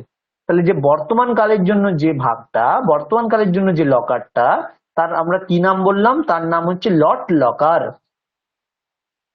রুদ্রনাথ মহোদয়, কি নাম বললাম? বর্তমান কালের জন্য যে ভাগটা তার নাম কি? লট লকার। হ্যাঁ, তাহলে এই লট লকারে কটা রূপ আছে? 9টা রূপ আছে। 9টা রূপ আছে, গুড। তাহলে আমরা লট লকারে 9টা রূপ আছে। এখন প্রশ্ন, এই 9টা রূপ হচ্ছে কিভাবে আছে, মানে কোন বেসিসে এই 9টা ভাগ করা হয়েছে? তো আমরা বাংলায় দেখি, বাংলায় আমরা পরা ধাতুটা নিলাম, পরা ধাতুর বর্তমান কাল। তাহলে পরা ধাতুর বর্তমান কালে তো অনেক রূপ হয়। কেমন? যে আমরা 3টে রূপ স্পষ্ট পার্থক্য পাই, যেমন পড়ছি, পড়ছো, আর পড়ছে। পড়ছি, পড়ছো, পড়ছে, 3টেই তো বর্তমান কাল। কিন্তু দেখলাম পরা ধাতুরই বর্তমান কালে 3টে রূপ হলো। যখন পড়ছি বলছি তখন এই পড়ছিটা তো কর্তা হিসেবে আমার সাথে লাগবে না, ওই তোমার সাথে লাগবে না। তুমি হলে তখন পড়ছো, আমি হলে পড়ছি, সে হলে পড়ছে। তাহলে পড়ছি, পড়ছো, পড়ছে, 3টে যে ভাগ দেখলাম, কোন অনুসারে? না, এক একটা কর্তার সাথে এক একটা ম্যাচিং যাবে। যখন কর্তা হিসাবে আমি বলছি যে আমি পড়ছি, তখন আমি পড়ছো এরকম তো বলা যাবে না। 3টে যে আমরা ভাগ পেলাম, এই 3টে ভাগ 3টে আলাদা আলাদা কর্তার সাথে ম্যাচিং করানোর জন্য। সেই রকম পট ধাতুর বর্তমান কালে 9টা রূপ আছে, 9টা জায়গায় ম্যাচিং করানোর জন্য। ঠিক আছে, কিভাবে ম্যাচিং হবে আমরা শিখবো। তাহলে পট ধাতুর এইরকম ভাবে 9টা রূপ আছে। হ্যাঁ, আরিয়াম্মা মহোদয়া বলুন। স্যার এই মানে রূপগুলো পট ধাতুর, সেটা কি মানে ডিফারেন্ট পুরুষ বা যেটাকে আমরা বলি person, first person, second person, হ্যাঁ থার্ড হ্যাঁ পার্সন, সেই হ্যাঁ হ্যাঁ, ওয়াইজ? সেইভাবে ভাগ আছে, আমি দেখাবো আস্তে আস্তে। ঠিক আছে, সেইভাবে ভাগ আছে। প্রথম পুরুষ, মধ্যম পুরুষ, উত্তম পুরুষ, আর একবচন, দ্বিবচন, বহুবচন, এইভাবে ভাগ রয়েছে। আচ্ছা, তাহলে বর্তমান আমরা কি শিখলাম? ধাতুর ক্ষেত্রে আমরা শিখলাম যে কোনো ধাতু আমরা নিই না কেন, তার 90টা করে রূপ আছে। এই 90টা রূপের আবার 10টা 10টা করে ভাগ রয়েছে। এই 90টা রূপের 10টা ভাগ রয়েছে, প্রত্যেকটা ভাগে 9টা করে রূপ আছে। এই 10টা যে ভাগ রয়েছে, 10টা ভাগ 10টা সময়ে ব্যবহার করি। 10টা তো সময় হয় না, মানে 10 রকম কন্ডিশনে ব্যবহার করি। কখনো বর্তমান কালের জন্য একটা ভাগ, অতীত কালের জন্য একটা ভাগ, আদেশ উপদেশের জন্য একটা ভাগ, নিয়মের জন্য একটা ভাগ, অনেক অতীতের জন্য একটা ভাগ, এরকম করে মোট 10টা ভাগ রয়েছে। প্রত্যেকটা ভাগে 9টা করে রূপ আছে। এই 10টা ভাগের মধ্যে একদম যে সোজা ভাগ, বহুল প্রচলিত, বহুল ব্যবহৃত ভাগ, সেটা হচ্ছে বর্তমান কালের জন্য যে ভাগটা রয়েছে। বর্তমান কালের জন্য কি ভাগ রয়েছে, তাকে সংস্কৃতে কি নাম দেওয়া হয়েছে? লট লকার। তাহলে যে কোনো আমরা ধাতু নিই, তা সেই ধাতুর লট লকারের রূপগুলো আমরা দেখব। বোঝা গেল? যে কোনো জগতে যেই ধাতু আছে না কেন, আমরা এখন যে কোনো ধাতুর লট লকার মানে বর্তমান কালের রূপগুলো দেখব। বর্তমান কালে কটা রূপ আছে? 9টা রূপ আছে। যে কোনো ধাতুর বর্তমান কালের রূপ গুলো দেখবো, সেই রূপের 9টা রূপ আছে, এটা আমরা দেখব। কি বললাম একটুখানি যদি বলেন, কে বলবে? দীপান্বিতা মহোদয়া, ধাতু বিষয়ে যেটুকু বললাম। স্যার, প্রতিটা ধাতুর 10টা করে ভাগ হয়, এগুলো কাল অনুযায়ী হয়, আদেশ উপদেশ বিভিন্ন ভাবে মানে ভাগগুলো করা হয়েছে। এই 10টা ভাগের মধ্যে প্রতিটি ভাগের 9টি করে রূপ থাকে। তার মধ্যে একটা রূপ হচ্ছে বর্তমান কাল কে বলা হয় প্রতিটা ভাগকে বলা হয় লকার। এই বর্তমান হ্যাঁ, কাল অনুযায়ী যে ভাগটা আছে তারও 9টা রূপ হয়, এটাকে বলা হয় লট লকার। বেশ, স্যার একটা জিনিস বুঝতে এইটুকুই। পারবেন, 9টা রূপ যে হচ্ছে বর্তমান কালে হ্যাঁ, কর্তা হিসেবে চেঞ্জ হচ্ছে, পড়ছি, পড়ছো, পড়ছে, 3টে ভাগ পেলাম, হুম। বাকিগুলো কি কি হবে? এটা এটা এটা বাংলাতে আমি দেখালাম, বাংলাতে এরকম যেমন 3টে ভাগ আছে, সংস্কৃতে এরকম 9টা আছে। এবার 9টা কোন কোন ক্ষেত্রে লাগে এখনই আমরা দেখবো, একদম পুরো সব আচ্ছা স্পষ্টভাবে দেখবো। বাংলাতে ওটা আমি জাস্ট বুঝিয়ে বললাম, যেমন বাংলাতে এরকম 3টে ভাগ পেয়েছি, আচ্ছা ওরকম সংস্কৃতে এরকম 9টা ভাগ আছে। আচ্ছা। ওকে, তাহলে এতদূর আমরা বুঝলাম। এবার হ্যাঁ বলুন। লট লকার শব্দটা একবার বানানটা বলবেন? হ্যাঁ, লট লকার আমরা যদি লিখি সংস্কৃতে, আচ্ছা বাংলায় লিখে দিচ্ছি, লট লকার। ওকে, তাহলে এই হচ্ছে আমাদের সামান্যভাবে আমরা বুঝলাম। তাহলে এখন আমাদের কাজ কি? এখন আমাদের একদম সোজা যে কাজ, পরের ক্লাসে আমাদের মনে করে দেবেন যে ধাতুর পরিচয় শিখবো, আজকে আর এটা যাচ্ছি না। হ্যাঁ, এটা আপাতত কেটে দিচ্ছি, ধাতুর পরিচয় আমরা পরের ক্লাসে শিখবো। আজকে আমরা যেটুকু শিখলাম এইটুকুই ঠিক আছে। তাহলে আমরা এখন আমাদের কাজ হচ্ছে যে কোনো ধাতু আমরা নেব, সেটা হতে পারে হালকা ভাবে, এগুলো সব পরে শিখবেন। লেখা, চলা, বলা, যাওয়া, খাওয়া, গান করা, নাচা, স্নান করা, প্রত্যেকটার জন্য তো এক একটা ধাতু রয়েছে। সেই ধাতুটা নেব এবং সেই ধাতুর লট লকার মানে বর্তমানকালে যে রূপ হয় সেই রূপগুলো বলার চেষ্টা করব। সেই রূপগুলো যখন আমরা মোটামুটি বলতে পারবো, তখন আমরা সেই রূপগুলোর ম্যাচিং শিখবো। এটা হচ্ছে আমাদের এখনকার কাজ। ঠিক আছে, তাহলে এখনকার কাজ আমাদের কি, যে কোনো আমরা র্যান্ডাম ধাতু নেব, নিয়ে তার এই বর্তমানকালে যে 9টা রূপ হয় সেই 9টা রূপ আমরা দেখার চেষ্টা করব। এই ধাতু রূপগুলো কোথায় পেতে হয়, আমরা একটা ওয়েবসাইট বলেছিলাম মনে আছে? এমনি তো অ্যাপ রয়েছে, শব্দ রূপানি, ধাতু রূপানি, প্রচুর অ্যাপ রয়েছে। অ্যাপ্লিকেশন যদি অ্যাপ ডাউনলোড করার জায়গা না থাকে তো ওয়েবসাইট থেকেও দেখতে পারেন। একটা ওয়েবসাইট আছে, কি ওয়েবসাইট বলেছিলাম মনে আছে? কোথায় এই রূপগুলো খুঁজে পেতে হয় মনে আছে কি কারোর? স্যার অষ্টাধ্যায়ী। অষ্টাধ্যায়ী.com। ঠিক আছে, আমি একটা দেখিয়ে দিচ্ছি আপনাদের।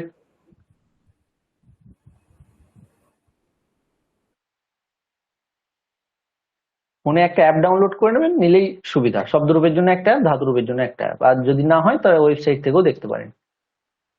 ওয়েবসাইট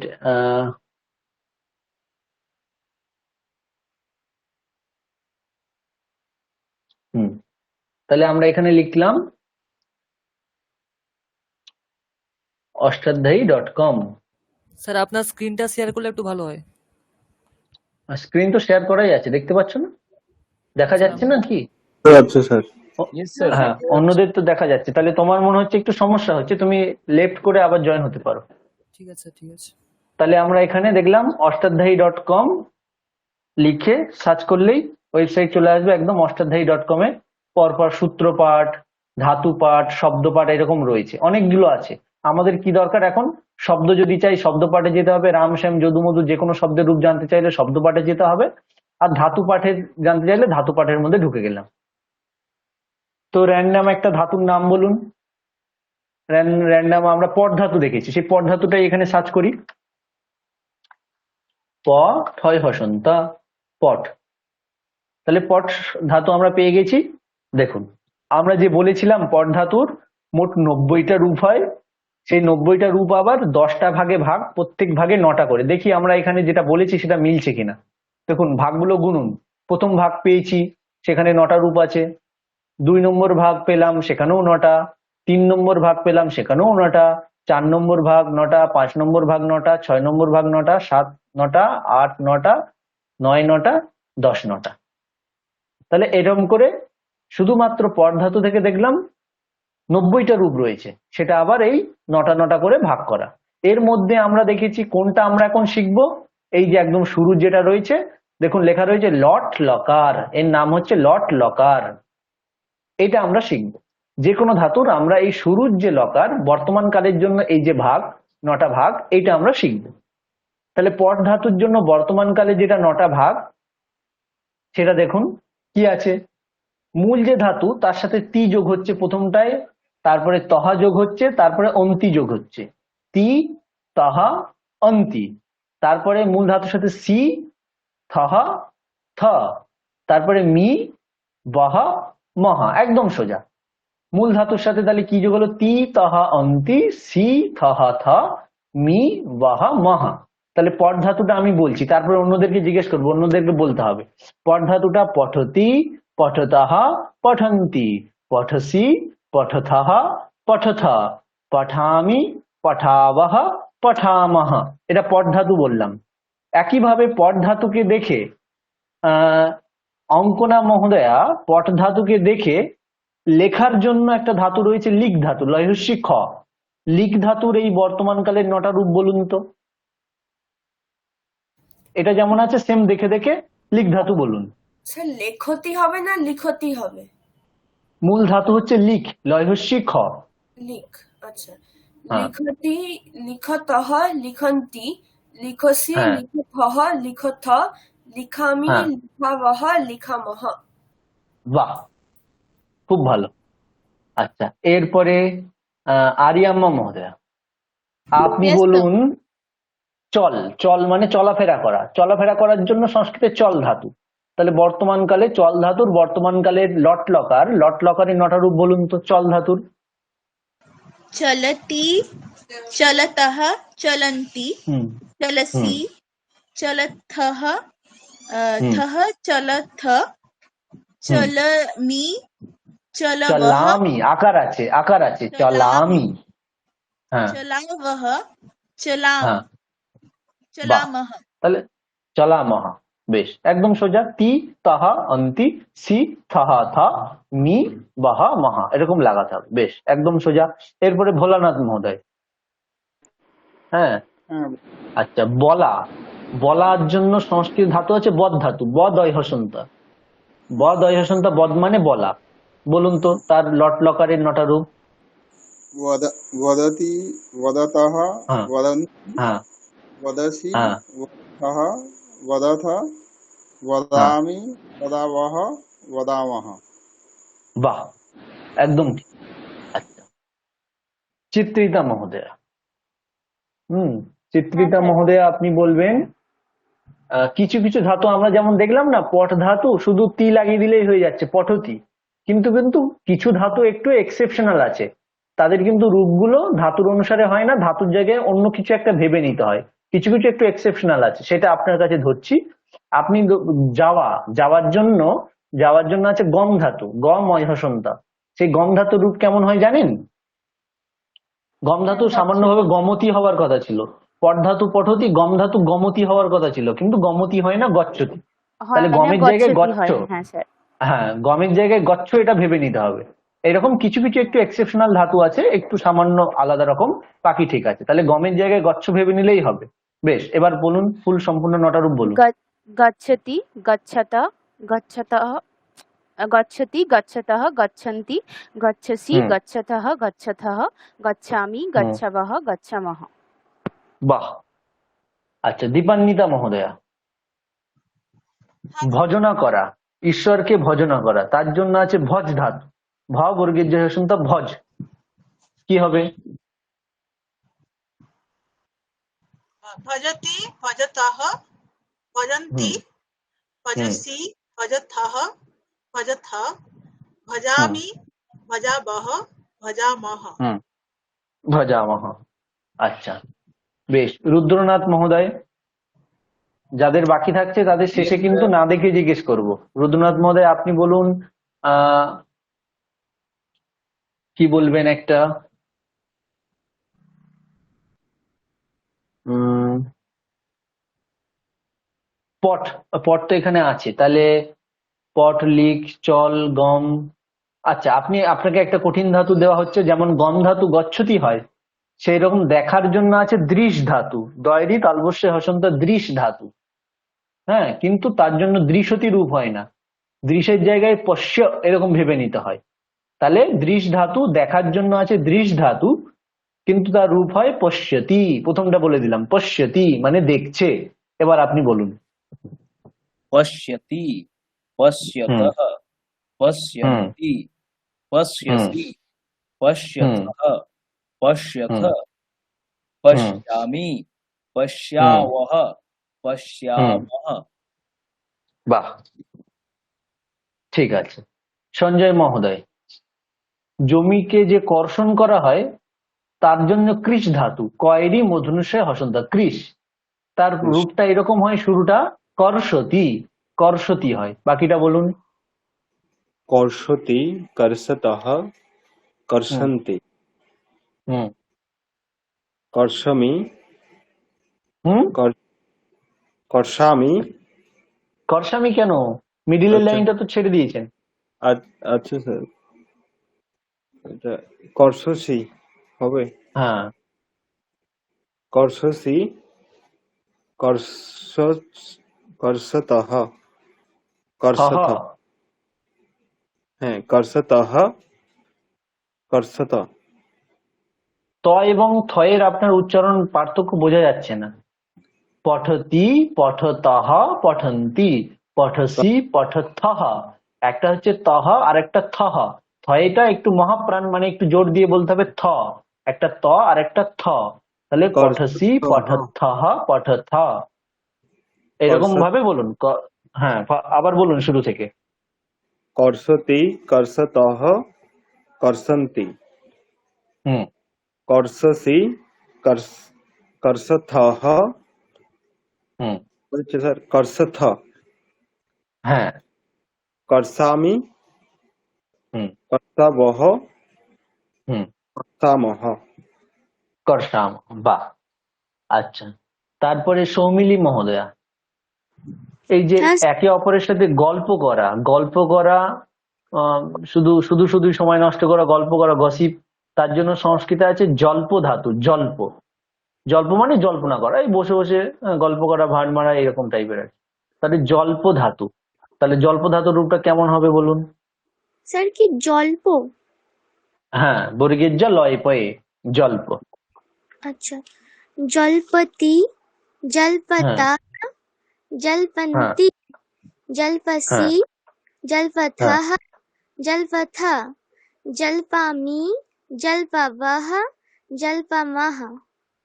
বাহ, তাহলে এরকম ভাবে আমরা দেখলাম। তাহলে যে কোনো ধাতু আমরা এরকম নিই না কেন, আমরা আস্তে আস্তে যখন বিভিন্ন ধাতু শিখবো, ধাতুর লিস্ট, বিভিন্ন রকম যাওয়া আসা ইত্যাদি ইত্যাদি, যখন ধাতু শিখবো তখন আমরা এইরকম ভাবে বলবো। আচ্ছা, গুরুদাস বাকি আছে। গুরুদাস বলো, গুরুদাস একটা বলো যে শব্দ করা, শব্দ করার জন্য নদ ধাতু, দন্তান্ন দয় হসন্ত, নদ, নদ মানে শব্দ করা, তার রূপটা কেমন হবে? नदति नदतः नदन्ति नदसि नदथः नदथ नदामि नदावः नदामः। বেশ, তাহলে এরকম ভাবে আমাদের রূপগুলো হয়। তাহলে যে কোনো ধাতু, এবার আপনাদের তাহলে ক্রিয়াপদের ক্ষেত্রে এখন আপনাদের কাজ, যে কোনো একটা ক্রিয়াপদ নেবেন, তার লট লকারের রূপটা ভাবার চেষ্টা করবেন। ঠিক আছে, এই লট লকারের আমরা এখন পট ধাতুর লট লকার জানতে পেরেছি। এইবার এটার আমরা বাক্যে প্রয়োগ শিখব। বাক্যে আজকে আমরা সঠিকভাবে এটার প্রয়োগ শিখব। আজকেই সবাই শুদ্ধ বাক্য বলা শিখে যাবেন। তাহলে শিখিয়ে দেখি কতটা শেখা যায়।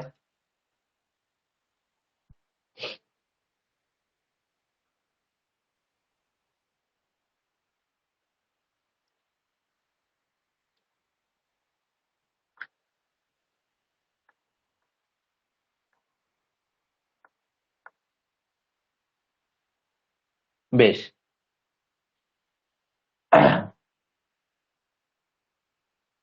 তাহলে আমাদের এখানে দেখুন, ওপরে গম ধাতুর রূপটা লেখা রয়েছে। গম ধাতুর তো সবাই জানে গম ধাতুর রূপটা কি। গম ধাতুর রূপটা কি? আহ অঙ্কনাম, ওই কি হয়েছে, হ্যাঁ অঙ্কনা মহোদয়া, গম ধাতুর রূপটা কি হবে? গচ্ছতি, গচ্ছত, হ্যাঁ গচ্ছন্তি। হ্যাঁ, সেটা আমাদের ওপরে কোনায় লেখা রয়েছে। গচ্ছতি, গচ্ছতঃ, গচ্ছন্তি, গচ্ছসি, গচ্ছতঃ, গচ্ছথ, গচ্ছামি, গচ্ছাবহ, গচ্ছামহ। এবার আমরা ম্যাচিং শিখবো।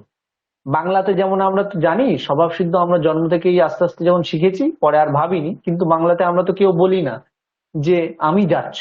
আমি যাচ্ছ তো কখনোই বলি না, আমি যাচ্ছি বলি। তুমি হলে যাচ্ছ। তো তো সেই রকম রয়েছে। এবার আমাদের সংস্কৃতে সেটাকে এবার আমাদেরকে শিখে নিতে হবে ম্যাচিং কিভাবে হয়।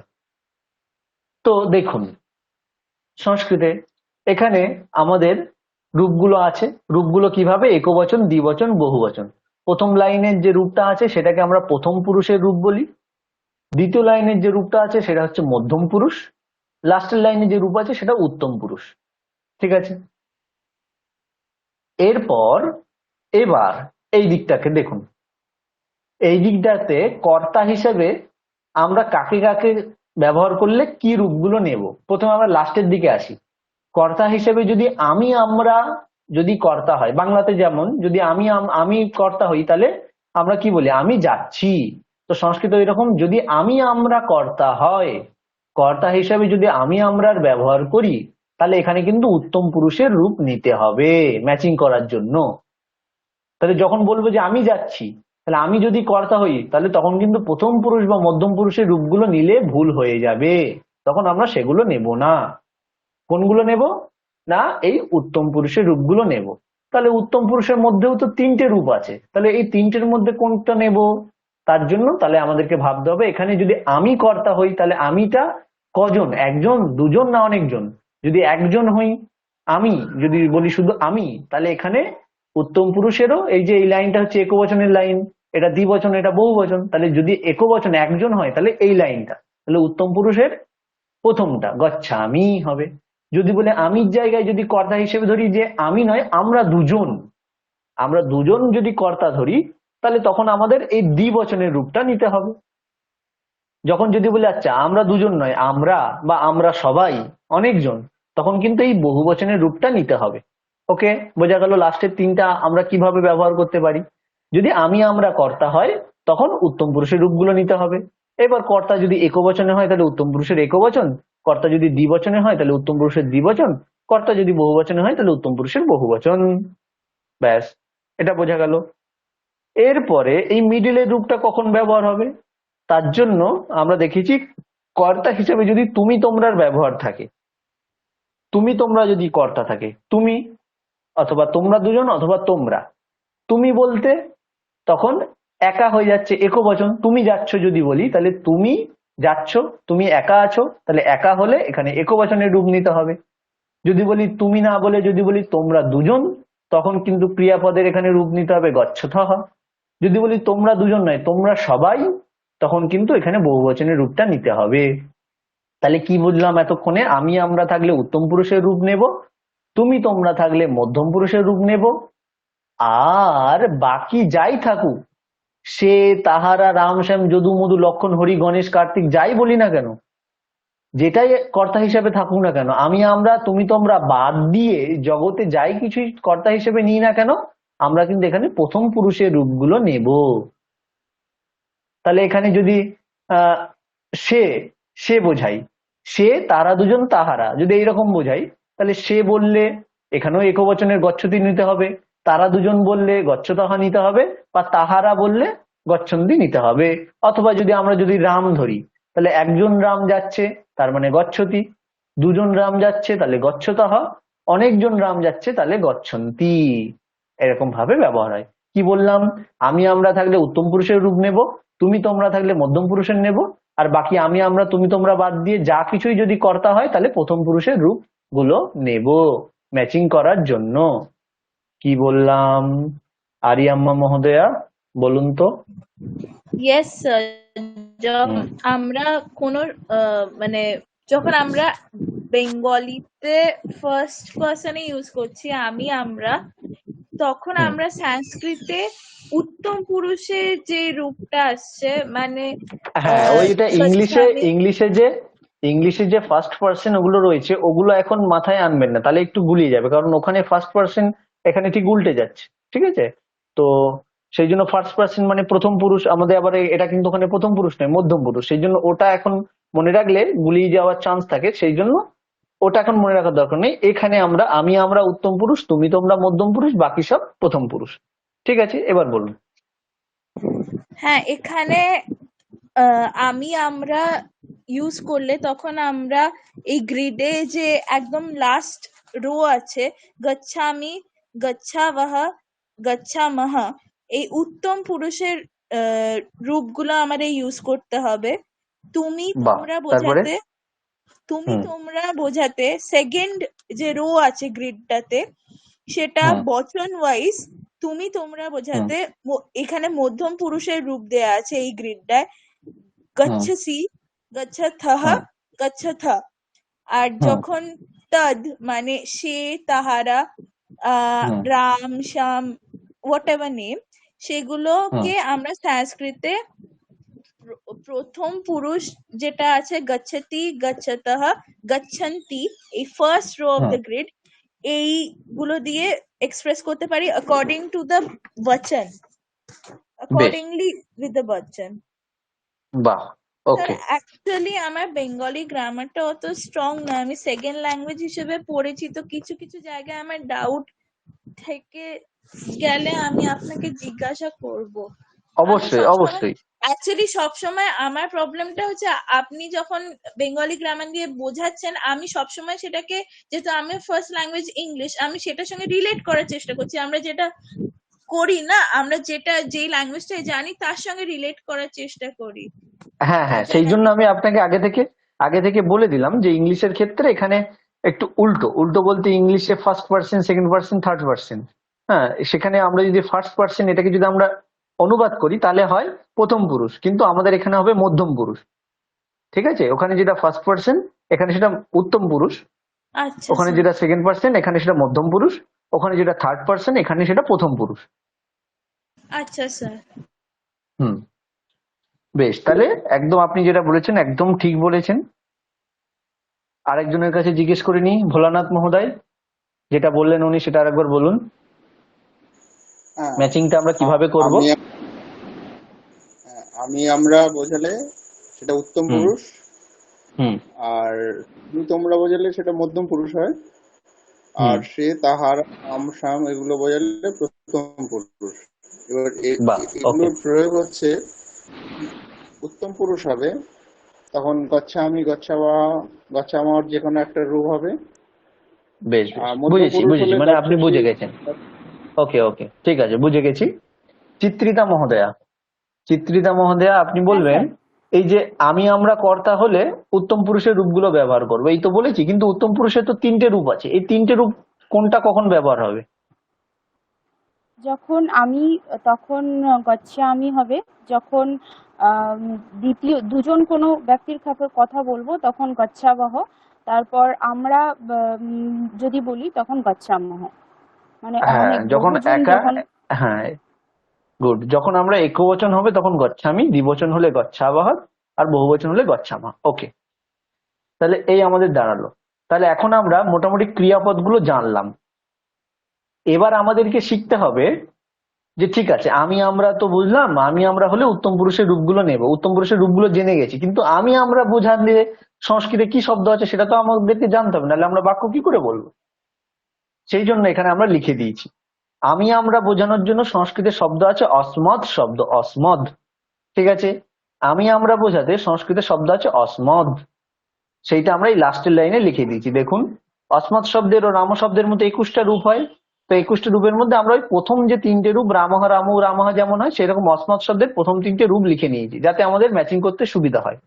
তাহলে কর্তা হিসেবে যখন আমরা দুজন অথবা আমরা ব্যবহার করব, সেটা সংস্কৃত জানা থাকলে সুবিধা। তাহলে আমরার জন্য অসমদ শব্দ, তার রূপ কেমন হয়? অহম, আবাম, বয়ম। অহম মানে আমি, আবাম মানে আমরা দুজন, বয়ম মানে আমরা। ঠিক আছে, তাহলে আমরা দুজন, আমরা, অহম, আবাম, বয়ম। ঠিক এই 3টে দিয়ে ম্যাচিং করে বলুন তো দীপান্বিতা মহোদয়া। আমরা দুজন, আমরা, এখন যদি আমি বলি আমি যাচ্ছি, আমরা দুজন যাচ্ছি, আমরা যাচ্ছি, তাহলে এদের সংস্কৃত কি হবে? ম্যাচিং করে ঠিকঠাক ভাবে বলুন, এবার সংস্কৃতে বলবেন। আমি যাচ্ছি হবে অহম গচ্ছামি, আমরা দুজন যাচ্ছি। একটু খুব আস্তে শোনা যাচ্ছে মনে হচ্ছে। হ্যাঁ, অহম গচ্ছামি, আমি যাচ্ছি। আমরা আচ্ছা, দুজন যাচ্ছি, আবাম গচ্ছাবহ, আর আমরা হুম, যাচ্ছি বয়ম গচ্ছামহ। বাহ, ওকে, ঠিক বলেছেন একদম। রুদ্রনাথ মহোদয় একবার বলে দিন কি বললো। স্যার আমি যাচ্ছি তাহলে হবে অহম গচ্ছামি, হুম আর আমরা দুজন যাচ্ছি দেন হবে আওয়াম গচ্ছাওয়াহ, আর হুম যদি আমরা অনেকজন বন্ধু সরি আমরা অনেকজন থাকি তাহলে আমরা বলবো ওয়ায়াম গচ্ছামহ। বাহ, একদম ঠিক। ওকে, তাহলে আমরা শিখলাম লাস্টের তিনটের প্রয়োগ, একদম শিখলাম। এবার মিডিলের লাইনের প্রয়োগ। আমরা কি বলেছি, তুমি তোমরা যদি কর্তা হিসেবে ব্যবহার হয়, তুমি তোমরা তোমরা, তার জন্য সংস্কৃতে বোঝানোর জন্য কি শব্দ রয়েছে? ইউষ্মৎ শব্দ আছে। তাহলে ইউষ্মৎ শব্দের রূপটা কেমন হবে? ইউষ্মৎ শব্দের রূপ ত্বম, ইউবাম, ইউয়ম। আবার পড়ে দিচ্ছি, ত্বম মানে তুমি, ইউবাম, জুবাম বলবেন না, ইউবাম মানে তোমরা দুজন। প্রথম ইউটা হ্রস্ব উ আছে, কিন্তু পরের ইউটা দীর্ঘ উ, তাহলে এটা টেনে বলতে হবে, ইউয়ম, ত্বম, ইউবাম, ইউয়ম, ত্বম, ইউবাম, ইউয়ম। বেশ, কে আছে তারপরে? সঞ্জয় মহোদয়। সঞ্জয় মহোদয়, তাহলে আপনি বলুন, পরের তিনটের ম্যাচিং করে শোনান।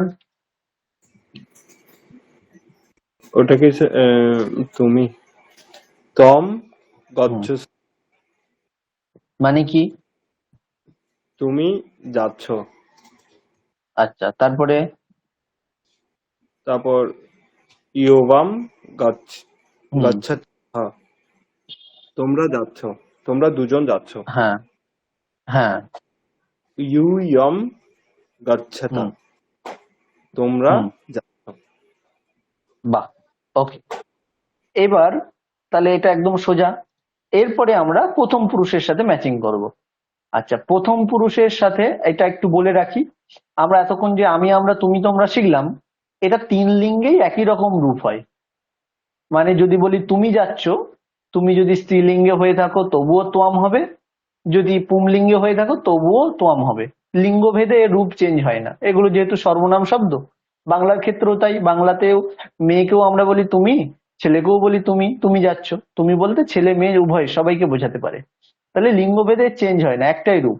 কিন্তু সে বোঝাতে সংস্কৃতে তদ শব্দ আছে, তদয় হসন্ত তৎ শব্দ, সে বোঝাতে। সে, তারা দুজন, তাহারা, এটা কিন্তু লিঙ্গ ভেদে চেঞ্জ হয় রূপ। ঠিক আছে? যখন আমরা পুংলিঙ্গের কাউকে বোঝাতে চাইবো সে, তখন রূপটা হবে ফার্স্ট লাইন। কেমন হবে? সাহা, তৌ, তে। সে, তারা দুজন, তাহারা।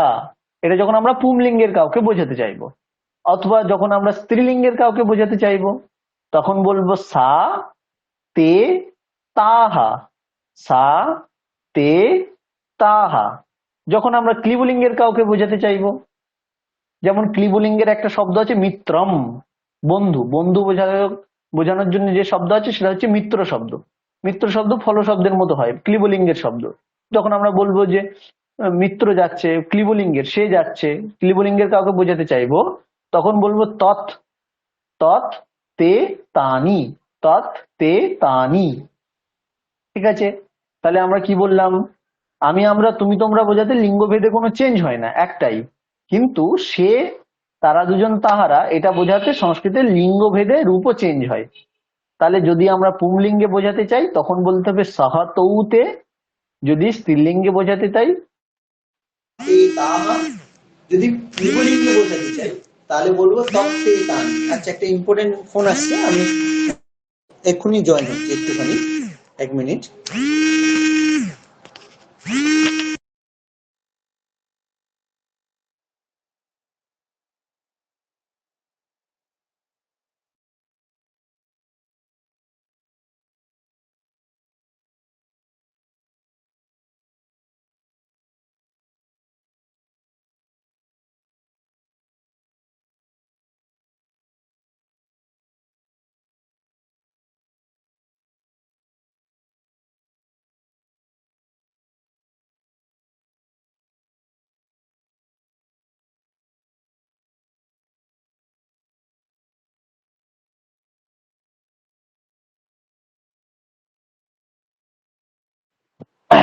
বেশ, তাহলে আমরা শিখছিলাম আমি আমরা তুমি তোমার তোমরার ক্ষেত্রে লিঙ্গের কোনো চেঞ্জ নেই, কিন্তু সে বোঝাতে লিঙ্গের চেঞ্জ হচ্ছে। সাহা তৌতে হয় পুমলিঙ্গে, সাতে তাহা স্ত্রীলিঙ্গে, তত্ত্বে তানি ক্লিবলিঙ্গে।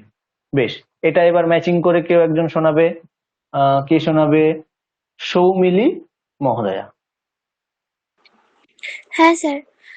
সহ হ্যাঁ গচ্ছতি, তৌ হ্যাঁ গচ্ছতঃ, তে হ্যাঁ গচ্ছন্তি, এগুলো হচ্ছে হ্যাঁ পুংলিঙ্গের জন্য। হ্যাঁ। আর সা গচ্ছসি, তে সা গচ্ছথ, গচ্ছসি, সা সা গচ্ছতি, গচ্ছসি নয়। হ্যাঁ আচ্ছা, গচ্ছতি, সা গচ্ছতি, হ্যাঁ তে গচ্ছতঃ, তাহা হ্যাঁ গচ্ছন্তি, আর এটা হচ্ছে হ্যাঁ স্ত্রীলিঙ্গের জন্য। আর হ্যাঁ তৎ গচ্ছতি, তে হুম গচ্ছতঃ, হুম তানি গচ্ছন্তি, এটা হচ্ছে হুম ক্লিবলিঙ্গের জন্য। ওকে, একদম ঠিক। ঠিক আছে, তাহলে এটা হলো। এবার আমরা কি বলেছিলাম? যে আমি, আমরা, তুমি, তোমরা বাদ দিয়ে জগতে যে শব্দ আছে সব শব্দই প্রথম পুরুষের সাথে ম্যাচিং হবে। তাহলে আমরা এটা তৎ শব্দ দিয়ে বুঝলাম। এখন তৎ বাদ দিয়ে আমরা ধরি বালক শব্দ। রাম শব্দ তো আমাদের মুখস্থ আছে, রাম শব্দের মতোই বালক শব্দ হবে। তাহলে বালক শব্দ আগে আমরা কাউকে দেখিনি, আবার প্রথমে যিনি আছেন অঙ্কনা মহোদয়া। প্রথম প্রশ্ন আপনার কাছে, বালক শব্দ কি রাম শব্দের মতো হবে?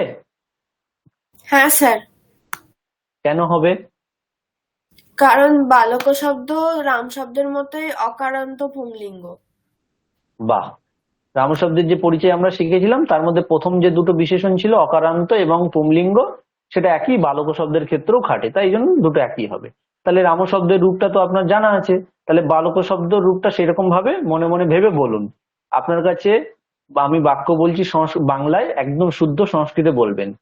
বাংলায় আপনার তিনটে বাক্য দেওয়া হলো, সেই বাক্য তিনটে হচ্ছে: বালকটি যাচ্ছে, দুজন বালক যাচ্ছে, অনেকজন বালক যাচ্ছে। শুদ্ধ সংস্কৃতে বলুন।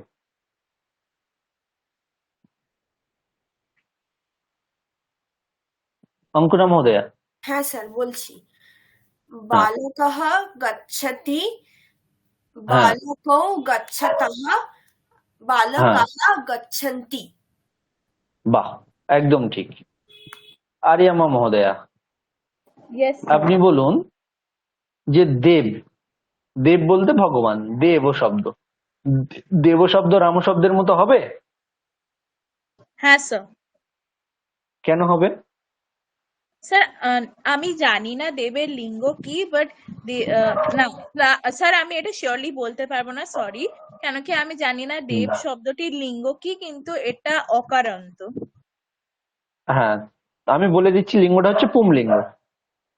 ঠিক আছে স্যার, তাহলে হবে, সেমই হবে শব্দ। হবে।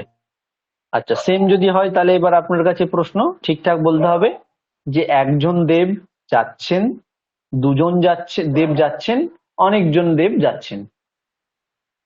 আচ্ছা, তার আগে স্যার ক্ল্যারিফাই করতে চাইবো, হুম পুংলিঙ্গতে হ্যাঁ কি ফার্স্ট রোতে যেটা আছে স, তো, তে, এটা কি পুংলিঙ্গে? হুম হ্যাঁ, পুমলিঙ্গে। এটা কখন? এটা হচ্ছে যখন আমরা বোঝাতে চাইবো সে, তাহারা দুজন, তাহারা, সে বোঝাতে সংস্কৃত হচ্ছে সাহা। কিন্তু সে যাকে আমরা বলছি সে তো পুংলিঙ্গও হতে পারে, স্ত্রীলিঙ্গও হতে পারে, ক্লিবলিঙ্গও হতে পারে। সে যদি পুংলিঙ্গ হয়, যেমন আমরা বাংলায় সর্বনাম কি বলি, বা আচ্ছা আমরা বলি যে রাম যাচ্ছে, তারপর বললি সে জোরে যাচ্ছে, সে বলতে এখানে কাকে বুঝিয়েছি? রামকে। তাহলে রাম পুংলিঙ্গে, যখন পুংলিঙ্গের বিশেষণ হিসেবে সে বলছি তখন বলতে হবে সাহা। যখন স্ত্রীলিঙ্গের বিশেষণ হিসেবে সে বলছি তখন বলতে হবে সা। আর যখন ক্লিবলিঙ্গের বিশেষণ হিসেবে সে বলছি তখন বলতে হবে তৎ। বুঝেছেন? হ্যাঁ স্যার। আচ্ছা, এবার বলুন আপনার যে প্রশ্ন ছিল, তিনটে বাক্য, যে দেব যাচ্ছে, যাচ্ছেন, দুজন দেব যাচ্ছেন, অনেকজন দেব যাচ্ছেন। দেব গচ্ছতি, না দেবো না, হয়নি, হয়নি। রাম শব্দের প্রথম রূপটা কি? রাম, রামো, রামাহ। না তো, প্রথম রূপটা তো রাম নয়, প্রথম রূপটা হচ্ছে রামঃ। রামঃ, রামৌ, রামাহ, এরকম হয়তো।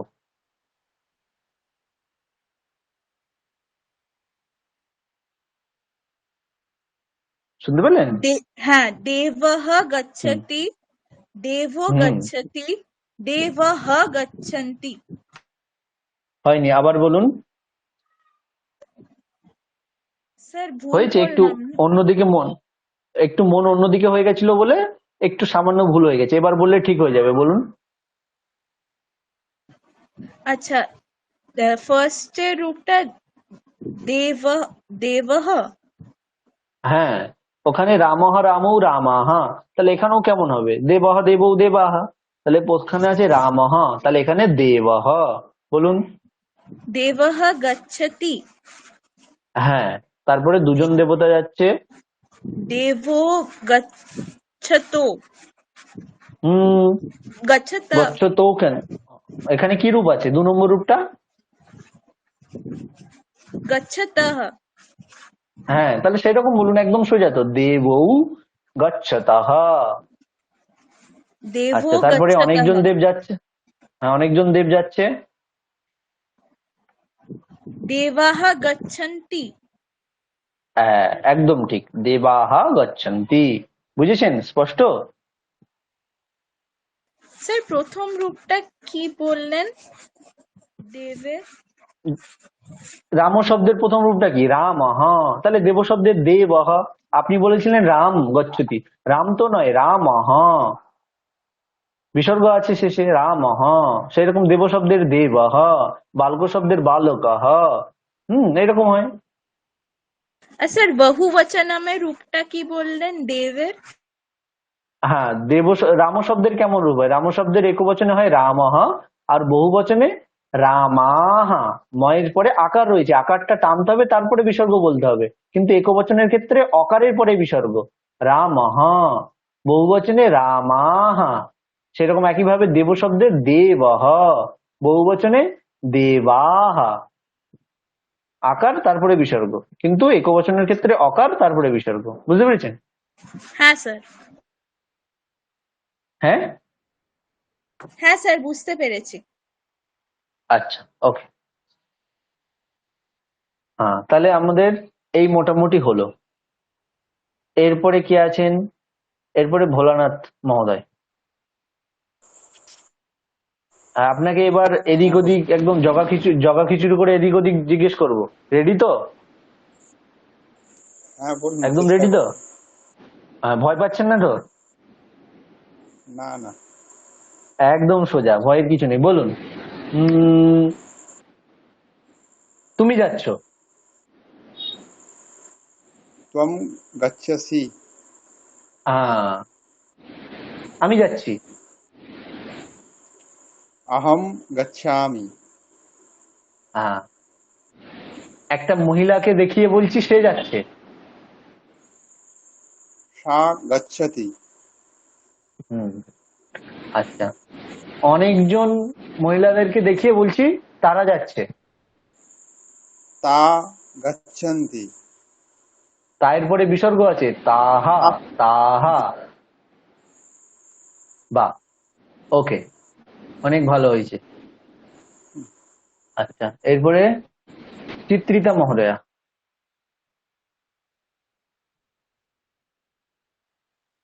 চিত্রিতা মহোদয়া, রেডি তো? একটু আপনার মাইক্রোফোনটার সমস্যা হচ্ছে মনে হচ্ছে, নেটওয়ার্কের শুরু থেকেই কিছু সমস্যা হচ্ছে, কথা কেটে কেটে আসছে। হ্যাঁ স্যার, শোনা যাচ্ছে? হ্যাঁ, শোনা যাচ্ছে, মাঝে মধ্যে একটু সমস্যা হচ্ছে। হ্যালো। এখন শোনা যাচ্ছে। স্যার। আপনি বলুন যে আমরা যাচ্ছি।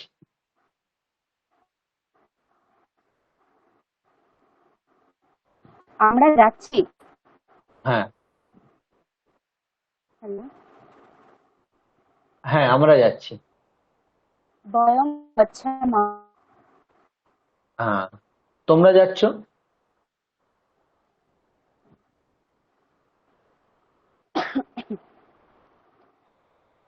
তোমরা যাচ্ছ। ইয়ং গচ্ছাতঃ। তোমরা যাচ্ছ বলেছি,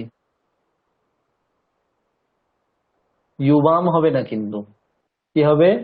তোমরা ইয়ং ইউয়াম। ইউয়াম। ইয়ম, হ্যাঁ ইয়ম, ইউয়ম, হ্যাঁ ইউয়ম গচ্ছথা। ওকে ওকে, ইয়ম আমরা নেক্সট গচ্ছ- হয়েছে, আপনার একটু মাইক্রোফোনের সমস্যা হচ্ছে তো সেই জন্য আগে পরে এরকম হয়ে যাচ্ছে, ঠিক আছে। দীপান্বিতা মহোদয়া, হ্যাঁ স্যার। রেডি তো? হ্যাঁ রেডি। একদম রেডি। বেশ, এবারে আরো কঠিন হবে কিন্তু। এইখানে হ্যাঁ স্যার। গম গম ধাতু দেওয়া রয়েছে, গম ধাতু দেখে দেখে বলে দিচ্ছে হ্যাঁ সবাই। এখন এখানে যে ধাতু হ্যাঁ দেওয়া নেই সেটা বলবো, সেটা আপনি বলবেন। আচ্ছা আমি বলে দেবো, যেটুকু না পারা সেটুকু আমি বলে দেবো। খেলার জন্য আচ্ছা আছে ক্রিড ধাতু, কয়রা ফলা দীর্ঘই ড, ক্রিড। ক্রিড মানে খেলা, ক্রীড়া করা, খেলা করা, ক্রিড। হ্যাঁ। তো আপনি বলুন, বালকরা খেলছে।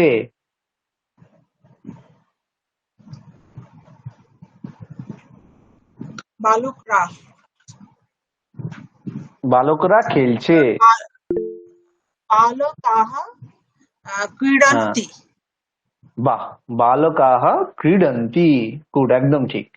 আচ্ছা, এবার বলুন, আহ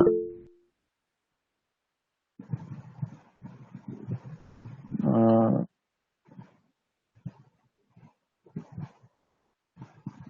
ইয়ান। ইয়ান মানে হচ্ছে গাড়ি, ঠিক আছে। ইয়ানম হ্যাঁ মানে গাড়ি। ইয়ানো শব্দ হ্যাঁ হচ্ছে ক্লিবলিঙ্গ ফল শব্দের মতো। হ্যাঁ। ফল শব্দ জানা আছে? ফল শব্দের প্রথম তিনটে রূপ বলুন তো। ফলম ফলে ফলানি। হ্যাঁ, ফলম ফলে ফলানি। বেশ, এবার আমার বাংলাটা হচ্ছে যে অনেকগুলো গাড়ি যাচ্ছে, চলছে। চলার জন্য আমরা শিখেছি চল ধাতু, তাহলে অনেকগুলো গাড়ি চলছে। গাড়ি সংস্কৃত শুনলাম ইয়ান, ইয়ানো হ্যাঁ শব্দ। তাহলে এবার বলুন, অনেকগুলো গাড়ি। ক্লিবলিঙ্গে, ক্লিবলিঙ্গের শব্দ এটা। ইয়ানানি হুম, গচ্ছন্তি। বাহ, একদম ঠিক, ইয়ানানি গচ্ছন্তি। ওকে, এবার বলুন,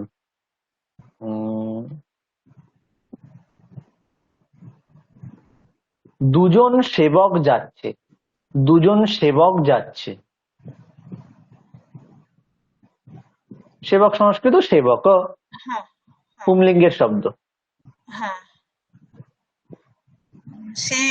সেবকৌ সেবকৌ গচ্ছতः। বাহ বাহ, খুব ভালো হয়েছে, সেবকও গচ্ছতঃ। ওকে, এরপরে গুরুদাস। হ্যাঁ স্যার।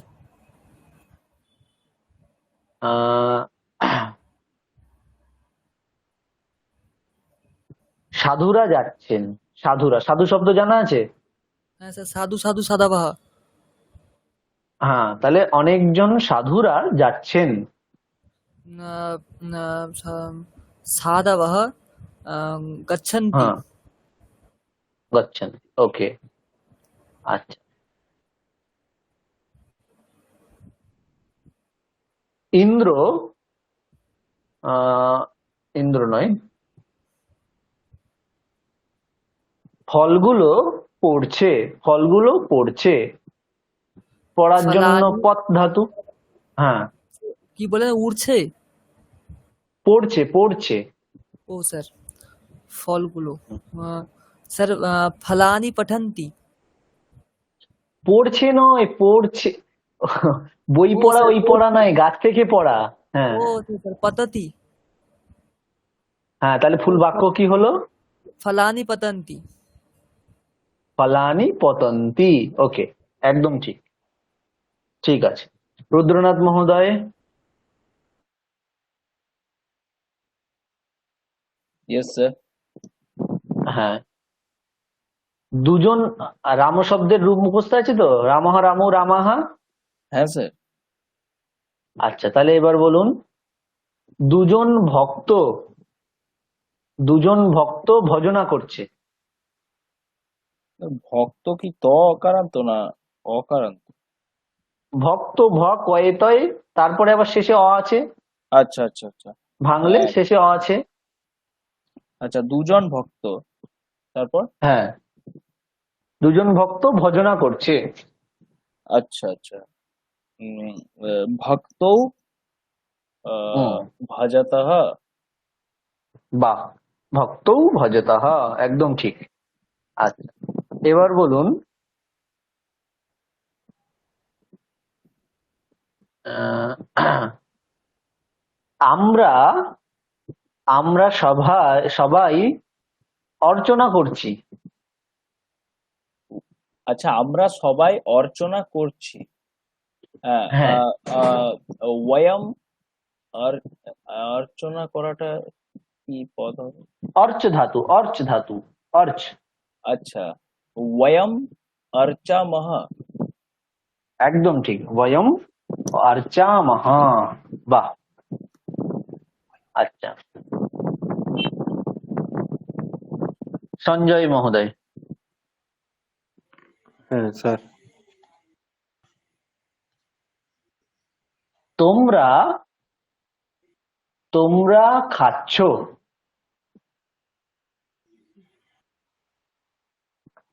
খাচ্ছ। হ্যাঁ, খাচ্ছর এটা কি হবে স্যার? খাওয়ার জন্য খাদ ধাতু। খাদ। আচ্ছা। ইউয়ম। ইউয়ম। হ্যাঁ, হ্যাঁ, খাদতঃ। না, খাদত। ইউয়ম কি হবে খাদত। ঠিকঠাক? হুম, খাদ তনা থ। থ।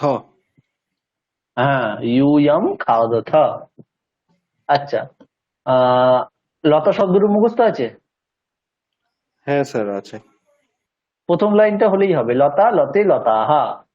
আচ্ছা, এবার আপনি বলুন সারদা সারদা যাচ্ছে, কি হবে?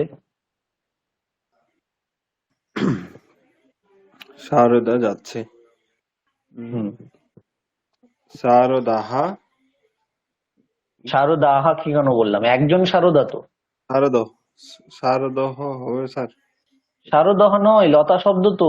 সারদার রাম শব্দের মতো চলবে না আচ্ছা তো, আচ্ছা। সারদা তো আকারান্ত শব্দ, স্ত্রীলিঙ্গ শব্দ। শারদা শারদা গচ্ছতি। হ্যাঁ, সারদা গচ্ছতি। আচ্ছা, বলুন তো আহ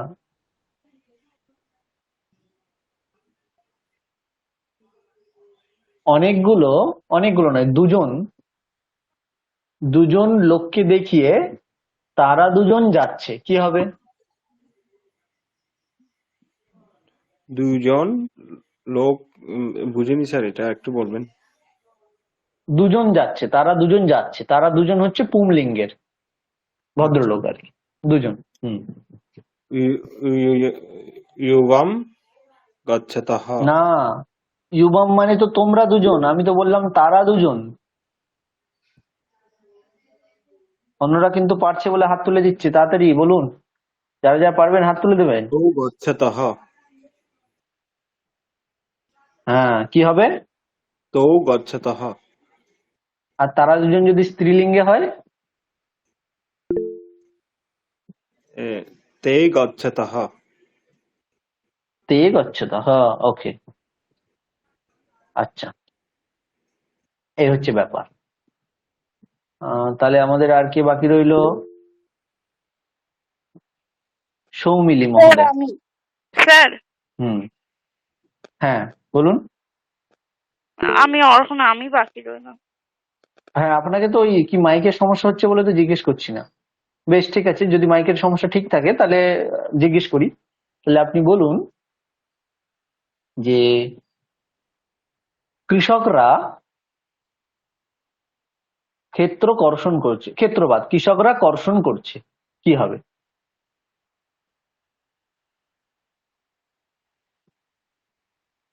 অর্হনা মহোদয়া, কৃষকরা কর্ষণ হ্যাঁ করছে। স্যার। কর্ষণের হ্যাঁ, কর্ষণের জন্য তো বলেছি কৃষ ধাতু, রূপ হয় কর্ষতি, এরকম হয়। আর কৃষকরার জন্য কৃষক শব্দ, পুংলিঙ্গের শব্দ, অকারান্ত পুংলিঙ্গের কৃষক শব্দ। কৃষকাः হুম, কর্ষন্তি। বাহ, কৃষকাহ কর্ষন্তি। আচ্ছা, এবার বলো তো যে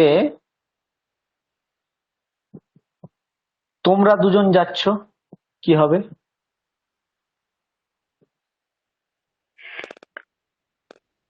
युव्यं হুম युव्यं गच्छतः ইউয়াম গচ্ছ, কি বললেন আবার বলুন? আমি বলেছি তোমরা দুজন ইউয়াম যাচ্ছ। হ্যাঁ युव्यं गच्छतः হ্যাঁ, ইউবাম উচ্চারণটা হবে ইউবাম, ইউবাম গচ্ছতঃ। ওকে, এরপরে হচ্ছে সৌমিলি মহোদয়া। হ্যাঁ স্যার আচ্ছা, এবার হচ্ছে আমি জিজ্ঞেস করব গোটাটা গোটাটা আমি একবার বলার পরে না দেখে বলার চেষ্টা করতে হবে, দেখি পারা যায় কিনা। এই গোটাটার মধ্যে এই লাস্টের প্রথম ছকে লাস্টের 2 লাইন বাদ, ঠিক আছে? শুধু প্রথম লাইনটা নিয়েই বলতে হবে। আমি যেভাবে বলছি বলার পরে দেখি বলা যায় কিনা। সহ গচ্ছতি, তৌ গচ্ছতঃ, তে গচ্ছন্তি, ত্বম গচ্ছসি, युवाम गच्छतः, यूयम गच्छथ, अहम गच्छामि, आवाम गच्छावः, वयम गच्छामः। বলা যাবে? না দেখে বলা যাবে না দেখে দেখে বলতে হবে? স্যার দেখে দেখেই বলতে হবে। আচ্ছা ঠিক আছে, দেখে দেখে চেষ্টা করো দেখি। হ্যাঁ স্যার। সহ গচ্ছতি, তৌ হ্যাঁ গচ্ছতः, তে হ্যাঁ গচ্ছন্তি, ত্বং হ্যাঁ গচ্ছসি, युवं হুম गच्छथः, यूयं হুম गच्छथ, अहं হুম गच्छामि, आवां হুম गच्छवः, वयं হুম गच्छामः। হুম ওকে। গুরুদাস, না দেখে বলা যাবে?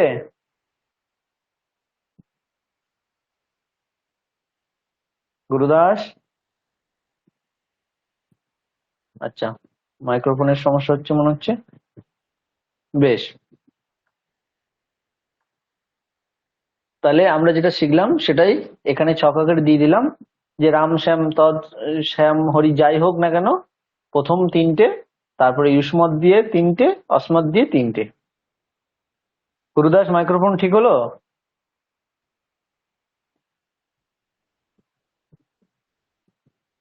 আচ্ছা, সমস্যা হচ্ছে মনে হচ্ছে। কেউ তাহলে মোটামুটি যেটুকু বললাম সবাই বুঝতে পেরেছে আশা করি। এখানে সেইভাবেই বোঝানো রয়েছে, যেটাকে আমরা এতক্ষণ বললাম দেখে দেখে সেটাই এখানে লাগিয়ে দেওয়া হয়েছে, মানে সহকারে লেখা আছে। সহ গচ্ছতি, তৌ গচ্ছতঃ, তে গচ্ছন্তি, যেমন ভাবে বললো এক্ষুনি সৌমিলি মহোদয়া। এটা বুঝতে আর অসুবিধা নেই তো ভোলানাথ মহোদয়? আর বুঝতে অসুবিধা নেই তো? না না, বেশ, তাহলে একটা টেস্ট হয়ে যাক।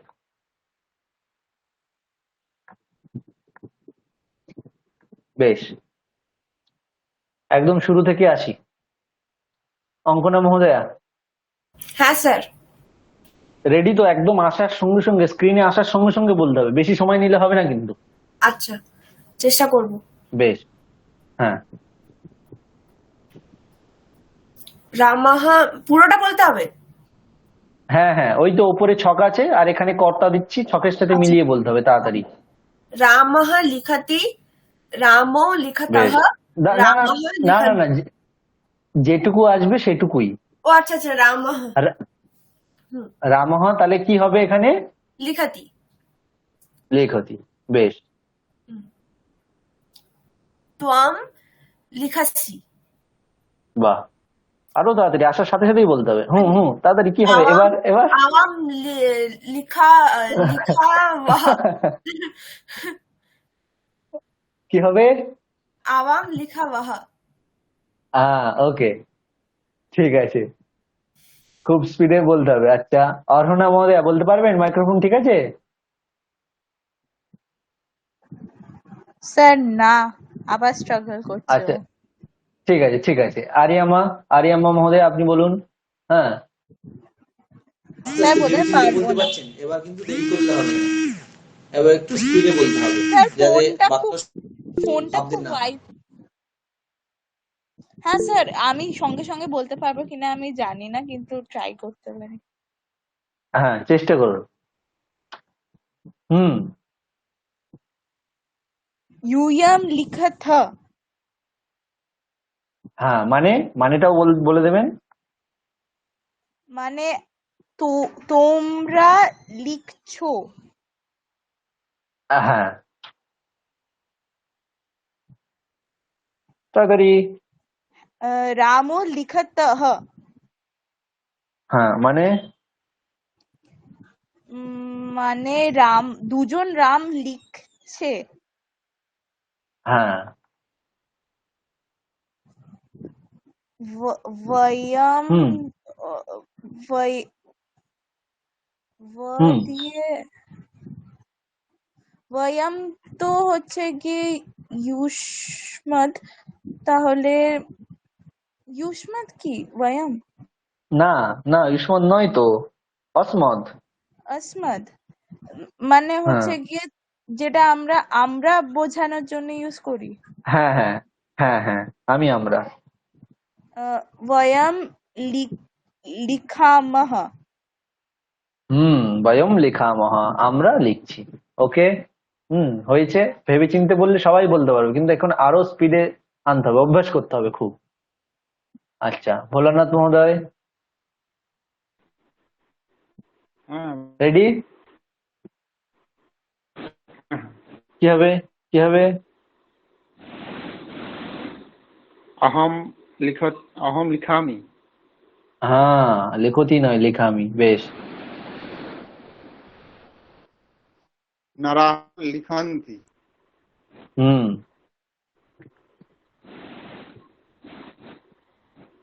तौ लिखत তাড়াতাড়ি। लिखतः। হ্যাঁ, লেখ ত না থ, কোনটা বলছেন? तो थः। হা কেন হবে?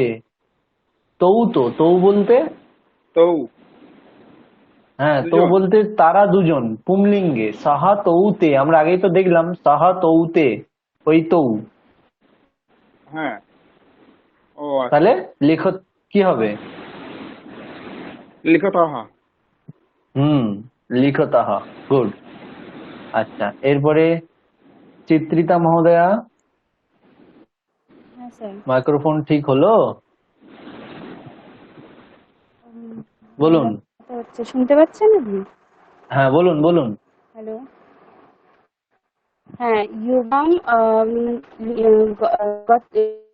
লিখতঃ। ইউবাম, লিখতঃ। না, ভেবেচিন্তে।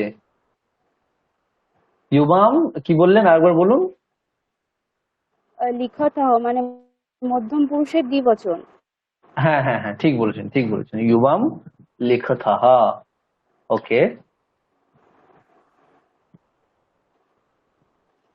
জনৌ। আচ্ছা, জনৌ লিখতঃ। হ্যাঁ, জনৌ লিখতাহ, দুজন লোক লিখছে।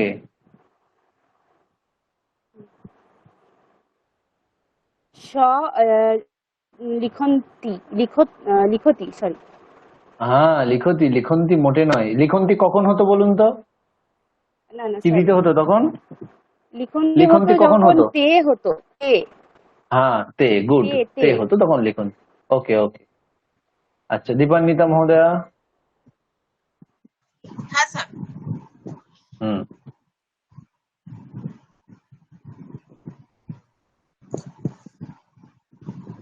বলুন বলুন। লতা লিখতি। হ্যাঁ, তে লিখন্তি। তে লিখন্তি। আচ্ছা, তে মানে তারা লিখছে। তাহারা। আচ্ছা, আমি যদি বলি যে এখানে দুজন মেয়েকে উদ্দেশ্য করে বলি যে তারা দুজন লিখছে, তখন কি হবে? তখন তৌ লিখতঃ হবে। না না না, একটু খেয়াল করুন। পুংলিঙ্গে আচ্ছা, ছিল এটা সাহা স্ত্রীলিঙ্গ। তৌতে। হ্যাঁ, তে এটাও হ্যাঁ, তে লিখতঃ হবে। লিখতঃ। হ্যাঁ, তে লিখতঃ। ভেবে একটুখানি বুদ্ধি খাটাতে হবে যে পুংলিঙ্গের যেটা বহুবচন সেটাও আছে তে, আবার একই স্ত্রীলিঙ্গ এবং ক্লীবলিঙ্গের যেটা দ্বিবচন সেখানেও তে আছে। তাহলে তে হ্যাঁ বলতে কোনটাকে বুঝবো, তখন ওই প্রসঙ্গ দেখে বুঝতে হবে যে কোনটাকে বোঝাতে চেয়েছে। হ্যাঁ হুম এখন আমাদের এখানে তে মানে আমরা বহুবচন ধরে লিখন্তিও বলতে পারি, অথবা ওদিকে স্ত্রীলিঙ্গের দ্বিবচন ধরে ওটা আমরা লিখতাহাও বলতে পারি, কিন্তু আমাদের প্রসঙ্গ হিসাবে বুঝে নিতে হবে কি মানে। হ্যাঁ। ওকে, আরেকটা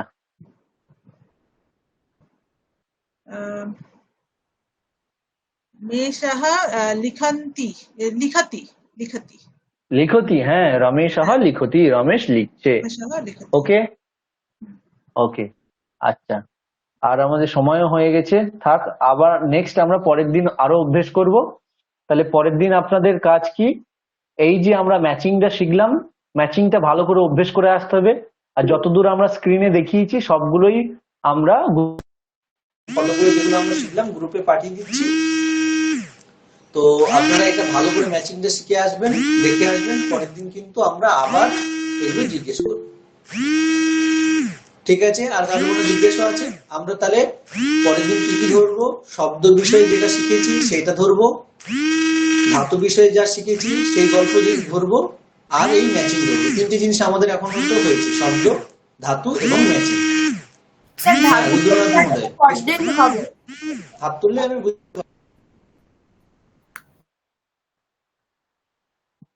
হ্যাঁ, জিজ্ঞেস করুন রুদ্রনাথ মহোদয়। স্যার বলছি মানে যেটা আমরা শিখলাম স্যার 9টা রূপ। এবার মানে স্যার একটা জিনিস মানে ক্ল্যারিফাই করার ছিল, এটা যে প্রথমে আমরা ধরুন যেটা বলছি যে ফার্স্ট যে ওয়ার্ডটা থাকবে সেই ওয়ার্ডের পরে যে ক্রিয়াপদটা মানে বসলো, এবার ফার্স্ট ওয়ার্ডেই আমাকে ভেবে নিতে হবে যে এটা স্ত্রীলিঙ্গ আর বচন, মানে লিঙ্গ আর বচন আমাকে ক্লিয়ার করে নিতে হবে। কিন্তু ক্রিয়াপদে একমাত্র বচনই প্রভাব ফেলবে, লিঙ্গ কোনো প্রভাব ফেলবে না, তাই তো? হ্যাঁ হ্যাঁ,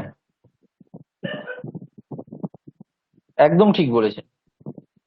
আচ্ছা, লিঙ্গতে কোনো প্রভাব ফেলবে না, শুধুমাত্র বচন। এবার যখন আমরা কর্তাটাকে ভেবে নিচ্ছি তখন আমাদেরকে ক্রিয়াপদের এইদিকে ভাবতে হবে কোন পুরুষ যাবে এবং কোন বচনে যাবে। আচ্ছা। লিঙ্গর ক্ষেত্রে কোনো চেঞ্জ হচ্ছে না, লিঙ্গর ক্ষেত্রে শুধুমাত্র বচন দেখলেই হবে। লিঙ্গর ক্ষেত্রে ক্রিয়া বা ধাতু এটা কখনো চেঞ্জ হয় না। হ্যাঁ। ওকে ওকে, গুরুদাস বলো কি জিজ্ঞাসা? স্যার আমি বলছি প্রতিটা ধাতুর তো 10টা করে লকারের রূপ হয়। হ্যাঁ স্যার আমরা তো সেখানে শিখেছিলাম 11টা লকার আছে, তাহলে কোন লকারটা লাগে না? ওগুলো এখন বাদ, ওগুলো আমরা এখন দেখছি না। ওখানে লেট লকার বেদে প্রয়োগ হয় না। এখন সামান্যভাবে তুমি জেনে রাখো 10টা করে লকার হয়, ঠিক আছে? ঠিক আছে ঠিক আছে। নর্মাল ওয়েস্ট বেঙ্গলের বইতে 5টা রয়েছে, আরো 5টা রয়েছে 10টা, এটা জেনে রাখো। আর যেগুলো রয়েছে প্রয়োগ হয় না, লেট লকার আছে বেদে প্রয়োগ হয়, কোনো লৌকিক প্রয়োগ হয় না। হ্যাঁ ঠিক আছে? হ্যাঁ স্যার। বুঝলে গুরুদাস, বুঝতে পেরেছো? হ্যাঁ স্যার বুঝতে পেরেছি।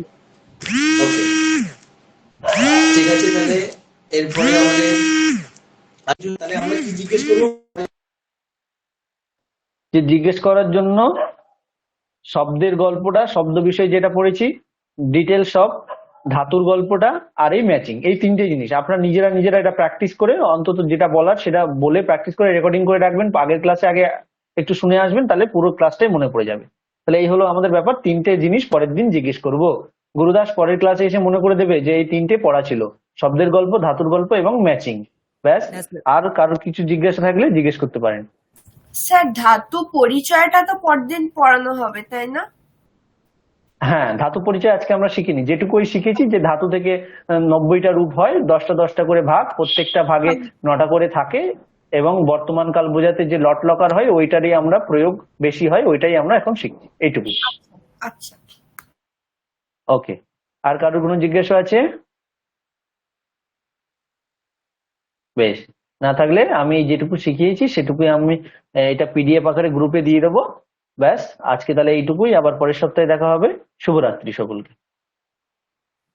শুভরাত্রি, নমস্কার। শুভরাত্রি। শুভরাত্রি স্যার। হ্যাঁ।